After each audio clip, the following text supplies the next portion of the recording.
ਹਿਰਦੈ ਧਿਆਵੋ। ਸ੍ਰੀ ਗੁਰੂ ਰਾਮਦਾਸ ਗੁਣ ਗਾਵੋ।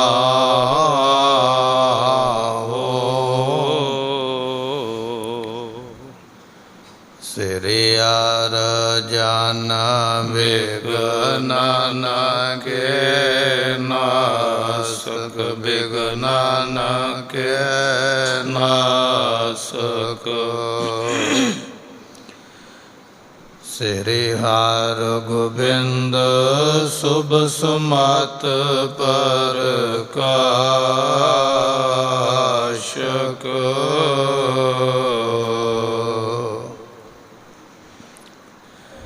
ਸ੍ਰੀ ਹਰਿ ਰਾਇ ਨਾਮੋ ਕਰ ਜੋਰੀ ਨਾਮੋ ਕਰ ਜੋਰੀ। ਸ੍ਰੀ ਹਰਿ ਕ੍ਰਿਸ਼ਨ ਮਨਾਏ ਬਹੋਰੀ।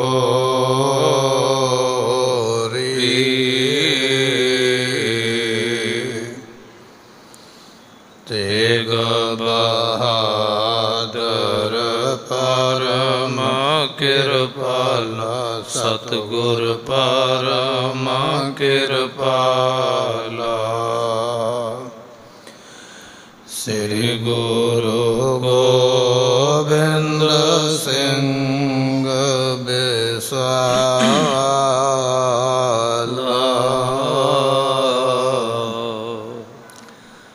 ਤਾਰੋ ਤਾਰਾ ਪਰ ਪੁਨ ਪੁਨ ਸੀਸਾ ਜੀ ਪੁਨ ਪੁਨ ਸੀਸਾ। ਬੰਦਾ ਬਾਰ ਬਾਰ ਜਗਦੀਸਾ।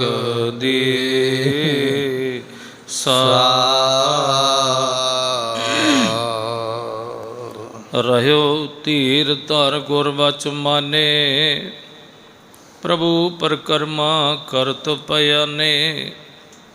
ਸਜਿਓ ਤੁਰੰਗਮ ਤਤ ਛਿਨ ਆਇਓ ਭਏ ਅਰੂੜਨ ਚਲਨੋ ਪਾਇਓ।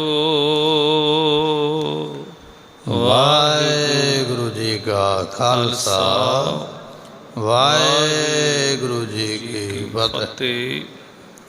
ਸਤਿਗੁਰਾਂ ਦੀ ਸਾਜੀ ਨਵਾਜੀ ਗੁਰੂ ਕੀ ਸੰਗਤ।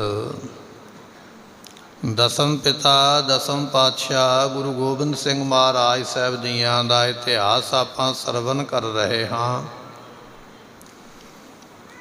ਮਹਾਰਾਜ ਸਾਹਿਬ ਜੀ ਦੇ ਖਾਲਸੇ ਨੇ ਬੇਨਤੀ ਕੀਤੀ ਹੈ, ਮਹਾਰਾਜ ਜੀ ਹੁਣ ਭੁੱਖ ਦੇ ਸਹਿਤ ਇਸ ਕਿਲ੍ਹੇ ਦੇ ਵਿੱਚ ਰਿਹਾ ਨਹੀਂ ਜਾਂਦਾ ਹੈ।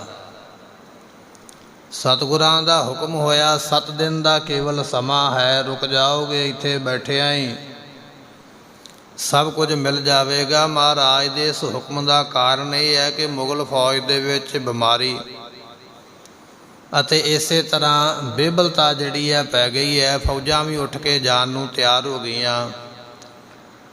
ਬੜੀ ਭਿਆਨਕ ਸਰਦੀ ਦਾ ਸਮਾਂ ਚੱਲਦਾ ਪਿਆ ਹੈ। ਪਰ ਖਾਲਸੇ ਨੇ ਆਖਿਆ ਮਹਾਰਾਜ 7 ਦਿਨ ਤੇ ਕੀ, ਹੁਣ ਤੇ 7 ਘੜੀਆਂ ਰੁਕਣਾ ਬੜਾ ਔਖਾ ਹੈ। ਸਾਰਿਆਂ ਦੀ ਸਹਿਮਤੀ ਦੇ ਨਾਲ ਮਹਾਰਾਜ ਸਾਹਿਬ ਜੀ ਨੇ ਕਿਹਾ ਠੀਕ ਹੈ, ਪਰ ਇਹ 7 ਦਿਨ ਬੜੇ ਭਾਰੀ ਮੁਸ਼ਕਲ ਗੁਜ਼ਰਨਗੇ, ਬੜੀਆਂ ਭਾਰੀ ਕੁਰਬਾਨੀਆਂ ਹੋਣਗੀਆਂ। ਬਚਨ ਆਖਿਆ ਆਪਣੇ ਸਤਿਕਾਰਯੋਗ ਮਾਤਾ ਗੁਜਰੀ ਜੀ ਸਾਹਿਬਜ਼ਾਦਾ ਬਾਬਾ ਜ਼ੋਰਾਵਰ ਸਿੰਘ ਬਾਬਾ ਫਤਿਹ ਸਿੰਘ ਜੀ ਨੂੰ ਇਕੱਠਿਆਂ ਤੋਰਿਆ। ਮਾਤਾ ਸਾਹਿਬ ਕੌਰ ਮਾਤਾ ਸੁੰਦਰ ਕੌਰ ਦੀ ਆਪਣੀ ਆਪਣੀ ਸਵਾਰੀ ਦੇ ਉੱਪਰ ਸਵਾਰ ਹੋ ਕੇ ਪਾਲਕੀਆਂ 'ਤੇ ਚੱਲੇ। ਜਦੋਂ ਸਾਰਾ ਵਹੀਰ ਕਿਲ੍ਹੇ ਵਿੱਚੋਂ ਬਾਹਰ ਨਿਕਲਿਆ ਅਤੇ ਪਾਤਸ਼ਾਹ ਆਪ ਆਪਣੇ ਪਿਤਾ ਦੇ ਸਥਾਨ ਦੇ ਉੱਪਰ ਗੁਰਦੁਆਰਾ ਸੀਸਗੰਜ ਬਣਿਆ, ਜਿੱਥੇ ਗੁਰੂ ਤੇਗ ਬਹਾਦਰ ਮਹਾਰਾਜ ਜੀਆਂ ਦੇ ਪਵਿੱਤਰ ਸੀਸ ਦਾ ਸੰਸਕਾਰ ਹੋਇਆ। ਉੱਥੇ ਜਾ ਕੇ ਨਮਸਕਾਰ ਕੀਤੀ ਹੈ, ਅਰਦਾਸ ਕੀਤੀ ਹੈ। ਮਹਾਰਾਜ ਸਾਹਿਬ ਜੀ ਨੇ ਉਸ ਵੇਲੇ ਆਖਿਆ ਕੋਈ ਹੈ ਇਹੋ ਜਿਹਾ ਸਿੱਖ ਸਾਧੂ ਜਿਹੜਾ ਸਾਡੇ ਪਿਤਾ ਦੇ ਸਥਾਨ ਦੀ ਸੇਵਾ ਕਰੇ ਝਾੜੂ ਦੇ ਨਾਲ। ਇਸੇ ਤਰ੍ਹਾਂ ਦੀਵਾ ਬੱਤੀ ਇੱਥੇ ਜਗਾਉਣਾ ਕਰੇ। ਮਹਾਰਾਜ ਸਾਹਿਬ ਜੀਆਂ ਦਾ ਬਚਨ ਸੁਣ ਕੇ ਇੱਥੇ ਇੱਕ ਗੁਰਬਖਸ਼ ਨਾਮ ਦਾ ਸਾਧੂ ਹੈ, ਇਹਦੇ ਨਾਲ ਇਸ ਦਾ ਗੁਰੂ ਹੈ ਜਿਸ ਦਾ ਨਾਮ ਹੈ ਮਹਾਦੇਵ। ਸਤਿਗੁਰਾਂ ਨੇ ਸੇਵਾ ਇਹਨਾਂ ਨੂੰ ਬਖਸ਼ੀ ਹੈ। ਗੁਰਬਖਸ਼ ਸਾਧੂ ਕਹਿਣ ਲੱਗਾ, ਮਹਾਰਾਜ ਗੁਜ਼ਾਰਾ ਕਿਵੇਂ ਹੋਵੇਗਾ, ਇਹ ਪਹਾੜੀਏ ਸਾਡੇ ਵੈਰ ਪੈ ਜਾਣਗੇ।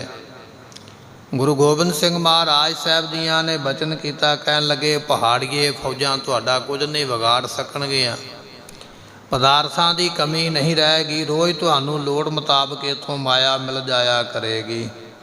ਇਹ ਬਚਨ ਪਾਤਸ਼ਾਹ ਜੀ ਨੇ ਕਹੇ। ਸੋ ਇਹ ਇਤਿਹਾਸ ਆਪਾਂ ਵਿਸਥਾਰ ਸਹਿਤ ਕੱਲ੍ਹ ਦੇ ਦੀਵਾਨੇ ਅੰਦਰ ਸਰਵਣ ਕੀਤਾ ਹੈ। ਇੱਥੋਂ ਅੱਗੇ ਕਥਾ ਦੀ ਪ੍ਰਾਰੰਭਤਾ ਹੋ ਰਹੀ ਹੈ। ਮਨ ਦੇ ਧਿਆਨ ਨੂੰ ਟਿਕਾਈਏ, ਭਾਵਨਾ ਦੇ ਨਾਲ ਗੁਰੂ ਗੋਬਿੰਦ ਸਿੰਘ ਮਹਾਰਾਜ ਜੀਆਂ ਦੇ ਜੀਵਨ ਦੀ ਜੋ ਅੰਮ੍ਰਿਤ ਕਥਾ ਹੈ, ਸੁਨ ਹਰ ਕਥਾ ਉਤਾਰੀ ਮੈਲ ਮਹਾਰਾਜ ਜੀ ਦੇ ਬਚਨ ਸਰਵਣ ਕਰਕੇ ਲਾਹਾ ਲਈਏ। ਮਿਲ ਕੇ ਆਖੀਏ ਸਤਨਾਮ ਸ਼੍ਰੀ ਵਾਹਿਗੁਰੂ ਵਾਹਿਗੁਰੂ ਸਾਹਿਬ ਜੀ। ਰਹਿਓ ਧੀਰ ਧਰ ਗੁਰਬਚਨ ਮਾਨੇ। ਸਤਿਗੁਰੂ ਪਾਤਸ਼ਾਹ ਜੀ ਦਾ ਬਚਨ ਮੰਨ ਕੇ ਇਹ ਜੋ ਗੁਰਬਖਸ਼ ਨਾਮ ਦਾ ਸਾਧੂ ਹੈ, ਸਤਿਗੁਰਾਂ ਨੇ ਆਖਿਆ ਸੀ ਕੋਈ ਕਮੀ ਨਹੀਂ ਰਹੇਗੀ। ਹੈ ਸਾਧੂ ਇੱਥੇ ਜਿੰਨੀ ਲੋੜ ਮੁਤਾਬਕ ਮਾਇਆ ਚਾਹੀਦੀ ਉਹ ਤੁਹਾਨੂੰ ਆਪਣੇ ਆਪ ਇਸ ਸਥਾਨ ਤੋਂ ਪ੍ਰਗਟ ਹੋਇਆ ਕਰੇਗੀ, ਮਿਲਿਆ ਕਰੇਗੀ। ਇਹ ਪਹਾੜੀਏ ਜਾਂ ਮੁਗਲ ਫੌਜਾਂ ਤੁਹਾਡਾ ਕੁਝ ਵਿਗਾੜ ਨਹੀਂ ਸਕਣਗੀਆਂ। ਮਹਾਰਾਜ ਸਾਹਿਬ ਜੀ ਦੇ ਬਚਨਾਂ ਦੇ ਉੱਪਰ ਭਰੋਸਾ ਕਰਦਿਆਂ ਹੋਇਆਂ ਇਹ ਫਿਰ ਸਾਧੂ ਜਿਸ ਦਾ ਨਾਮ ਗੁਰਬਖਸ਼ ਹੈ, ਇਹ ਬੜੇ ਹੌਸਲੇ ਨਾਲ ਧੀਰਜ ਦੇ ਨਾਲ ਰਹਿ ਪਿਆ। ਠੀਕ ਮਹਾਰਾਜ ਜਿਵੇਂ ਆਪ ਆਖਦੇ ਹੋ। ਸੋ ਇਹ ਸਾਧੂ ਨੂੰ ਗੋਪਾਲ ਜਿਹੜਾ ਹੈ ਗੁਲਾਬ ਰਾਏ ਨੇ ਕੱਢਿਆ ਅਤੇ ਫਿਰ ਗੁਲਾਬ ਰਾਏ ਦਾ ਅੰਤ ਹੋਇਆ। ਉਹ ਆਪਾਂ ਕੱਲ੍ਹ ਦੇ ਦੀਵਾਨ ਵਿੱਚ ਸਾਰਾ ਇਤਿਹਾਸ ਸਰਵਣ ਕੀਤਾ ਹੈ। ਪ੍ਰਭੂ ਪਰਿਕਰਮਾ ਕਰਤ ਪਏ ਨੇ। ਸਤਿਗੁਰੂ ਪਾਤਸ਼ਾਹ ਮਹਾਰਾਜ ਸਾਹਿਬ ਜੀਆਂ ਨੇ ਆਪਣੇ ਪਿਤਾ ਦੇ ਸਥਾਨ ਦੇ ਨਮਸਕਾਰ ਕੀਤੀ ਹੈ, ਪਰਿਕਰਮਾ ਕੀਤੀਆਂ, ਅਰਦਾਸ ਹੋਈ ਹੈ। ਪਾਤਸ਼ਾਹ ਅਨੰਦਪੁਰ ਸਾਹਿਬ ਤੋਂ ਆਪਣਾ ਇਹ ਚੱਲਣ ਵਾਸਤੇ ਤਿਆਰ ਹੋਏ। ਇਹ ਉਹ ਘੜੀ ਹੈ ਜਦੋਂ ਪਾਤਸ਼ਾਹ ਨੇ ਵਸਦੀ ਹੋਈ ਨੰਦਾਂ ਦੀ ਪੁਰੀ ਨੂੰ ਛੱਡਿਆ। ਮੁੜ ਕੇ ਮਹਾਰਾਜ ਸਰੀਰ ਕਰਕੇ ਇੱਥੇ ਆ ਕੇ ਹੁਣ ਫੇਰਾ ਨਹੀਂ ਪਾਉਣਗੇ। ਸੋ ਇਹ ਅਖੀਰਲੀ ਵਾਰ ਦਾ ਮਿਲਾਪ ਹੈ ਮਹਾਰਾਜ ਜੀਆਂ ਦੇ ਆਪਣੇ ਨਗਰ ਘਰ ਦੇ ਨਾਲ। ਪਾਤਸ਼ਾਹ ਇੱਥੋਂ ਚੱਲਣ ਲੱਗੇ ਹਨ। ਸਜਿਓ ਤੁਰੰਗਮ ਤਤ ਛਨਿਆਇਓ। ਇੰਨੇ ਚਿਰ ਨੂੰ ਮਹਾਰਾਜ ਜੀ ਦਾ ਸੇਵਾਦਾਰ ਜੋ ਘੋੜਿਆਂ ਦੀ ਸੇਵਾ ਕਰਦਾ ਹੈ, ਸਤਿਗੁਰਾਂ ਦਾ ਘੋੜਾ ਸ਼ਿੰਗਾਰ ਕੇ ਸਜਾ ਕੇ ਪਾਤਸ਼ਾਹ ਜੀ ਦੇ ਵਾਸਤੇ ਕਾਠੀ ਪਾ ਕੇ ਲੈ ਕੇ ਆਇਆ ਹੈ। ਭਏ ਅਰੂਢਨ ਚਲਨੋ ਭਾਇਓ। ਸਤਿਗੁਰੂ ਪਾਤਸ਼ਾਹ ਜੀ ਉਸ ਘੋੜੇ ਦੇ ਉੱਪਰ ਸਵਾਰ ਹੋਏ ਨੇ। ਮਹਾਰਾਜ ਜੀਆਂ ਦੇ ਨਾਲ ਬਾਕੀ ਜਿੰਨੀ ਫੌਜ ਕਿਲੇ ਦੇ ਅੰਦਰ ਹੈ ਸਾਰੀ ਨੂੰ ਹੁਕਮ ਹੋਇਆ, ਚਲੋ ਭਾਈ ਘੋੜਿਆਂ ਦੇ ਉੱਪਰ ਸਵਾਰ ਹੋ ਜਾਓ। ਪਾਤਸ਼ਾਹ ਜੀ ਇਸ ਤਰ੍ਹਾਂ ਆਪਣੇ ਘੋੜੇ ਦੇ ਉੱਪਰ ਉਸ ਵੇਲੇ ਸਵਾਰ ਹੋਏ ਹਨ। ਦਇਆ ਸਿੰਘ ਆਲਮ ਸਿੰਘ ਸਾਥ। ਮਹਾਰਾਜ ਜੀਆਂ ਦੇ ਨਾਲ ਪੰਜਾਂ ਪਿਆਰਿਆਂ ਦੇ ਜਥੇਦਾਰ ਭਾਈ ਸਾਹਿਬ ਭਾਈ ਦਇਆ ਸਿੰਘ ਜੀ ਨਾਲ ਨੇ। ਇਹ ਚੱਲਣ ਵਾਸਤੇ ਤਿਆਰ ਨੇ। ਭਾਈ ਆਲਮ ਸਿੰਘ ਜੀ ਮਹਾਰਾਜ ਸਾਹਿਬ ਜੀ ਦੀ ਫੌਜ ਦੇ ਸੈਨਾਪਤੀ ਨੇ। ਇਹ ਵੀ ਨਾਲ ਮਹਾਰਾਜ ਸਾਹਿਬ ਜੀਆਂ ਦੇ, ਇਹ ਵੀ ਤਿਆਰ ਬਰ ਤਿਆਰ ਹੋ ਕੇ ਚੱਲੇ ਹਨ। ਉਦੈ ਸਿੰਘ ਆਗੇ ਚਲਨਾ। ਭਾਈ ਉਦੈ ਸਿੰਘ ਜੀ ਜੋ ਭਾਈ ਬਚਿੱਤਰ ਸਿੰਘ ਜੀ ਦੇ ਭਰਾ ਲੱਗਦੇ ਨੇ ਰਿਸ਼ਤੇਦਾਰੀ ਦੇ ਵਿੱਚ। ਭਾਈ ਬਚਿੱਤਰ ਸਿੰਘ ਨੇ ਮਸਤ ਹਾਥੀ ਦੇ ਸਿਰ ਵਿੱਚ ਵਰਸ਼ਾ ਨਾਗਨੀ ਮਾਰ ਕੇ ਉਸ ਨੂੰ ਮਾਰਿਆ। ਭਾਈ ਉਦੈ ਸਿੰਘ ਜੀਆਂ ਨੇ ਕੇਸਰੀ ਚੰਦ ਰਾਜੇ ਦਾ ਸਿਰ ਵੱਢਿਆ ਸੀ, ਜਿਹੜਾ ਹਾਥੀ ਲੈ ਕੇ ਆਇਆ ਸੀ। ਜੰਗ ਦੇ ਮੈਦਾਨ ਦੇ ਵਿੱਚ ਜੂਝਦਿਆਂ ਹੋਇਆ ਕੇਸਰੀ ਚੰਦ ਦਾ ਸਿਰ ਆਪਣੀ ਤਲਵਾਰ ਨਾਲ ਵੱਢ ਕੇ ਵਰਸ਼ੇ ਦੇ ਉੱਪਰ ਟੰਗ ਕੇ ਜੰਗ ਦੇ ਮੈਦਾਨ ਦੇ ਵਿੱਚੋਂ ਭਾਈ ਉਦੈ ਸਿੰਘ ਬੜੀ ਬਹਾਦਰੀ ਨਾਲ ਔਰ ਦਲੇਰੀ ਦੇ ਨਾਲ ਮਹਾਰਾਜ ਦੇ ਚਰਨਾਂ ਵਿੱਚ ਲਿਆ ਕੇ ਸੁੱਟਿਆ। ਮਹਾਰਾਜ ਆਇਓ ਹੰਕਾਰੀ ਰਾਜਾ ਜਿਹੜਾ ਕਿਲ੍ਹਾ ਤੋੜਨ ਵਾਸਤੇ ਹਾਥੀ ਲੈ ਕੇ ਆਇਆ ਹੈ। ਇਹ ਉਹ ਨੇ ਭਾਈ ਉਦੈ ਸਿੰਘ, ਬੜੇ ਭਾਰੀ ਬਹਾਦਰ ਸੂਰਮੇ। ਇਹ ਵੀ ਨਾਲ ਚੱਲੇ ਨੇ। ਬਾਬਾ ਅਜੀਤ ਸਿੰਘ ਜੀਆਂ ਦੇ ਨਾਲ ਭਾਈ ਉਦੈ ਸਿੰਘ ਦਾ ਬੜਾ ਪਿਆਰ ਹੈ। ਸੋ ਸਰਸਾ ਦੇ ਪਹੁੰਚਣ ਤੋਂ ਪਹਿਲਾਂ ਭਾਈ ਉਦੈ ਸਿੰਘ ਜੀ ਨੇ ਸ਼ਹੀਦੀ ਪ੍ਰਾਪਤ ਕਰਨੀ ਹੈ। ਬਾਬਾ ਅਜੀਤ ਸਿੰਘ ਜੀ ਮੋਰਚੇ ਦੇ ਵਿੱਚ ਡਟੇ ਹੋਏ ਸਨ। ਉਸ ਵੇਲੇ ਭਾਈ ਉਦੈ ਸਿੰਘ ਜੀ ਨੇ ਜਾ ਕੇ ਆਖਿਆ ਸੀ, ਬਾਬਾ ਜੀ ਮੈਂ ਇੱਥੇ ਮੋਰਚੇ ਨੂੰ ਸੰਭਾਲਦਾ ਹਾਂ, ਪਿਤਾ ਸਤਿਗੁਰੂ ਅੱਗੇ ਚਲੇ ਗਏ ਨੇ, ਤੁਸੀਂ ਜਾ ਕੇ ਪਰਿਵਾਰ ਦੇ ਨਾਲ ਰਲੋ। ਇਸ ਤਰ੍ਹਾਂ ਫਿਰ ਭਾਈ ਉਦੈ ਸਿੰਘ ਨੇ ਉੱਥੇ ਮਹਾਨ ਜੰਗ ਕਰਦਿਆਂ ਹੋਇਆਂ ਸ਼ਹਾਦਤ ਪ੍ਰਾਪਤ ਕੀਤੀ ਹੈ। ਇਹ ਉਹ ਨੇ ਭਾਈ ਉਦੈ ਸਿੰਘ ਕੇਸਰੀ ਚੰਦ ਦਾ ਸਿਰ ਵੱਢਣ ਵਾਲੇ। ਇਹ ਵੀ ਮਹਾਰਾਜ ਜੀ ਦੇ ਨਾਲ ਤਿਆਰ ਹੋਏ ਹਨ। ਮੁਕਤੇ ਸਿੰਘ ਬਾਮ ਦਿਸ ਚਲੇ। ਇਸੇ ਤਰ੍ਹਾਂ ਮਹਾਰਾਜ ਸਾਹਿਬ ਜੀਆਂ ਦੇ ਜਿਹੜੇ ਮੁਕਤੇ ਨੇ, ਜਿਨ੍ਹਾਂ ਨੂੰ ਮੁਕਤੀ ਦਾ ਵਰ ਮਹਾਰਾਜ ਨੇ ਬਖਸ਼ਿਆ ਸੀ, 5 ਪਿਆਰੇ ਔਰ ਇਸੇ ਤਰ੍ਹਾਂ ਇਹ 5 ਮੁਕਤੇ ਸਿੰਘ, ਇਹ ਮਹਾਰਾਜ ਸਾਹਿਬ ਜੀਆਂ ਦੇ ਖੱਬੇ ਪਾਸੇ ਉਸ ਵੇਲੇ ਹੋ ਕੇ ਆਪਣੇ ਆਪਣੇ ਘੋੜਿਆਂ ਤੇ ਸਵਾਰ ਹੋ ਕੇ ਚੱਲੇ ਹਨ। ਮੋਹਕਮ ਸਿੰਘ ਸਾਹਿਬ ਸਿੰਘ ਭਲੇ। ਇਸੇ ਤਰ੍ਹਾਂ ਮਹਾਰਾਜ ਜੀਆਂ ਦੇ 5 ਪਿਆਰੇ ਸਿੰਘ ਸਾਹਿਬਾਨ, ਭਾਈ ਮੋਹਕਮ ਸਿੰਘ ਜੀ, ਭਾਈ ਸਾਹਿਬ ਸਿੰਘ ਜੀ, ਇਹ ਵੀ ਮਹਾਰਾਜ ਸਾਹਿਬ ਜੀਆਂ ਦੇ ਨਾਲ ਇਹਨਾਂ ਸਿੰਘਾਂ ਦੀ ਸ਼ਹੀਦੀ ਜਿਹੜੀ ਹੈ, ਚਮਕੌਰ ਦੀ ਗੜੀ ਦੇ ਵਿੱਚ ਇਹਨਾਂ ਸਿੰਘਾਂ ਨੇ ਸ਼ਹੀਦੀ ਪ੍ਰਾਪਤ ਕਰਨੀ ਹੈ। ਇਹ 5 ਪਿਆਰਿਆਂ ਦੇ ਵਿੱਚ ਸੀਸ ਭੇਟ ਕਰਨ ਵਾਲੇ ਮਹਾਰਾਜ ਜੀਆਂ ਦੇ ਸਿੰਘ, ਇਹ ਵੀ ਨਾਲ ਪਾਤਸ਼ਾਹ ਦੇ ਮਿਲ ਕੇ ਚੱਲੇ ਹਨ। ਪ੍ਰਭ ਕੇ ਦਹਨ ਪਾਸੇ ਹੋਏ। ਇਹ ਸਤਿਗੁਰੂ ਪਾਤਸ਼ਾਹ ਦੇ ਸੱਜੇ ਪਾਸੇ ਹੋ ਕੇ ਚੱਲਦੇ ਪਏ। ਮਹਾਰਾਜ ਦਾ ਘੋੜਾ ਵਿਚਕਾਰ ਹੈ, ਗੁਰੂ ਗੋਬਿੰਦ ਸਿੰਘ ਮਹਾਰਾਜ ਜੀਆਂ ਦਾ।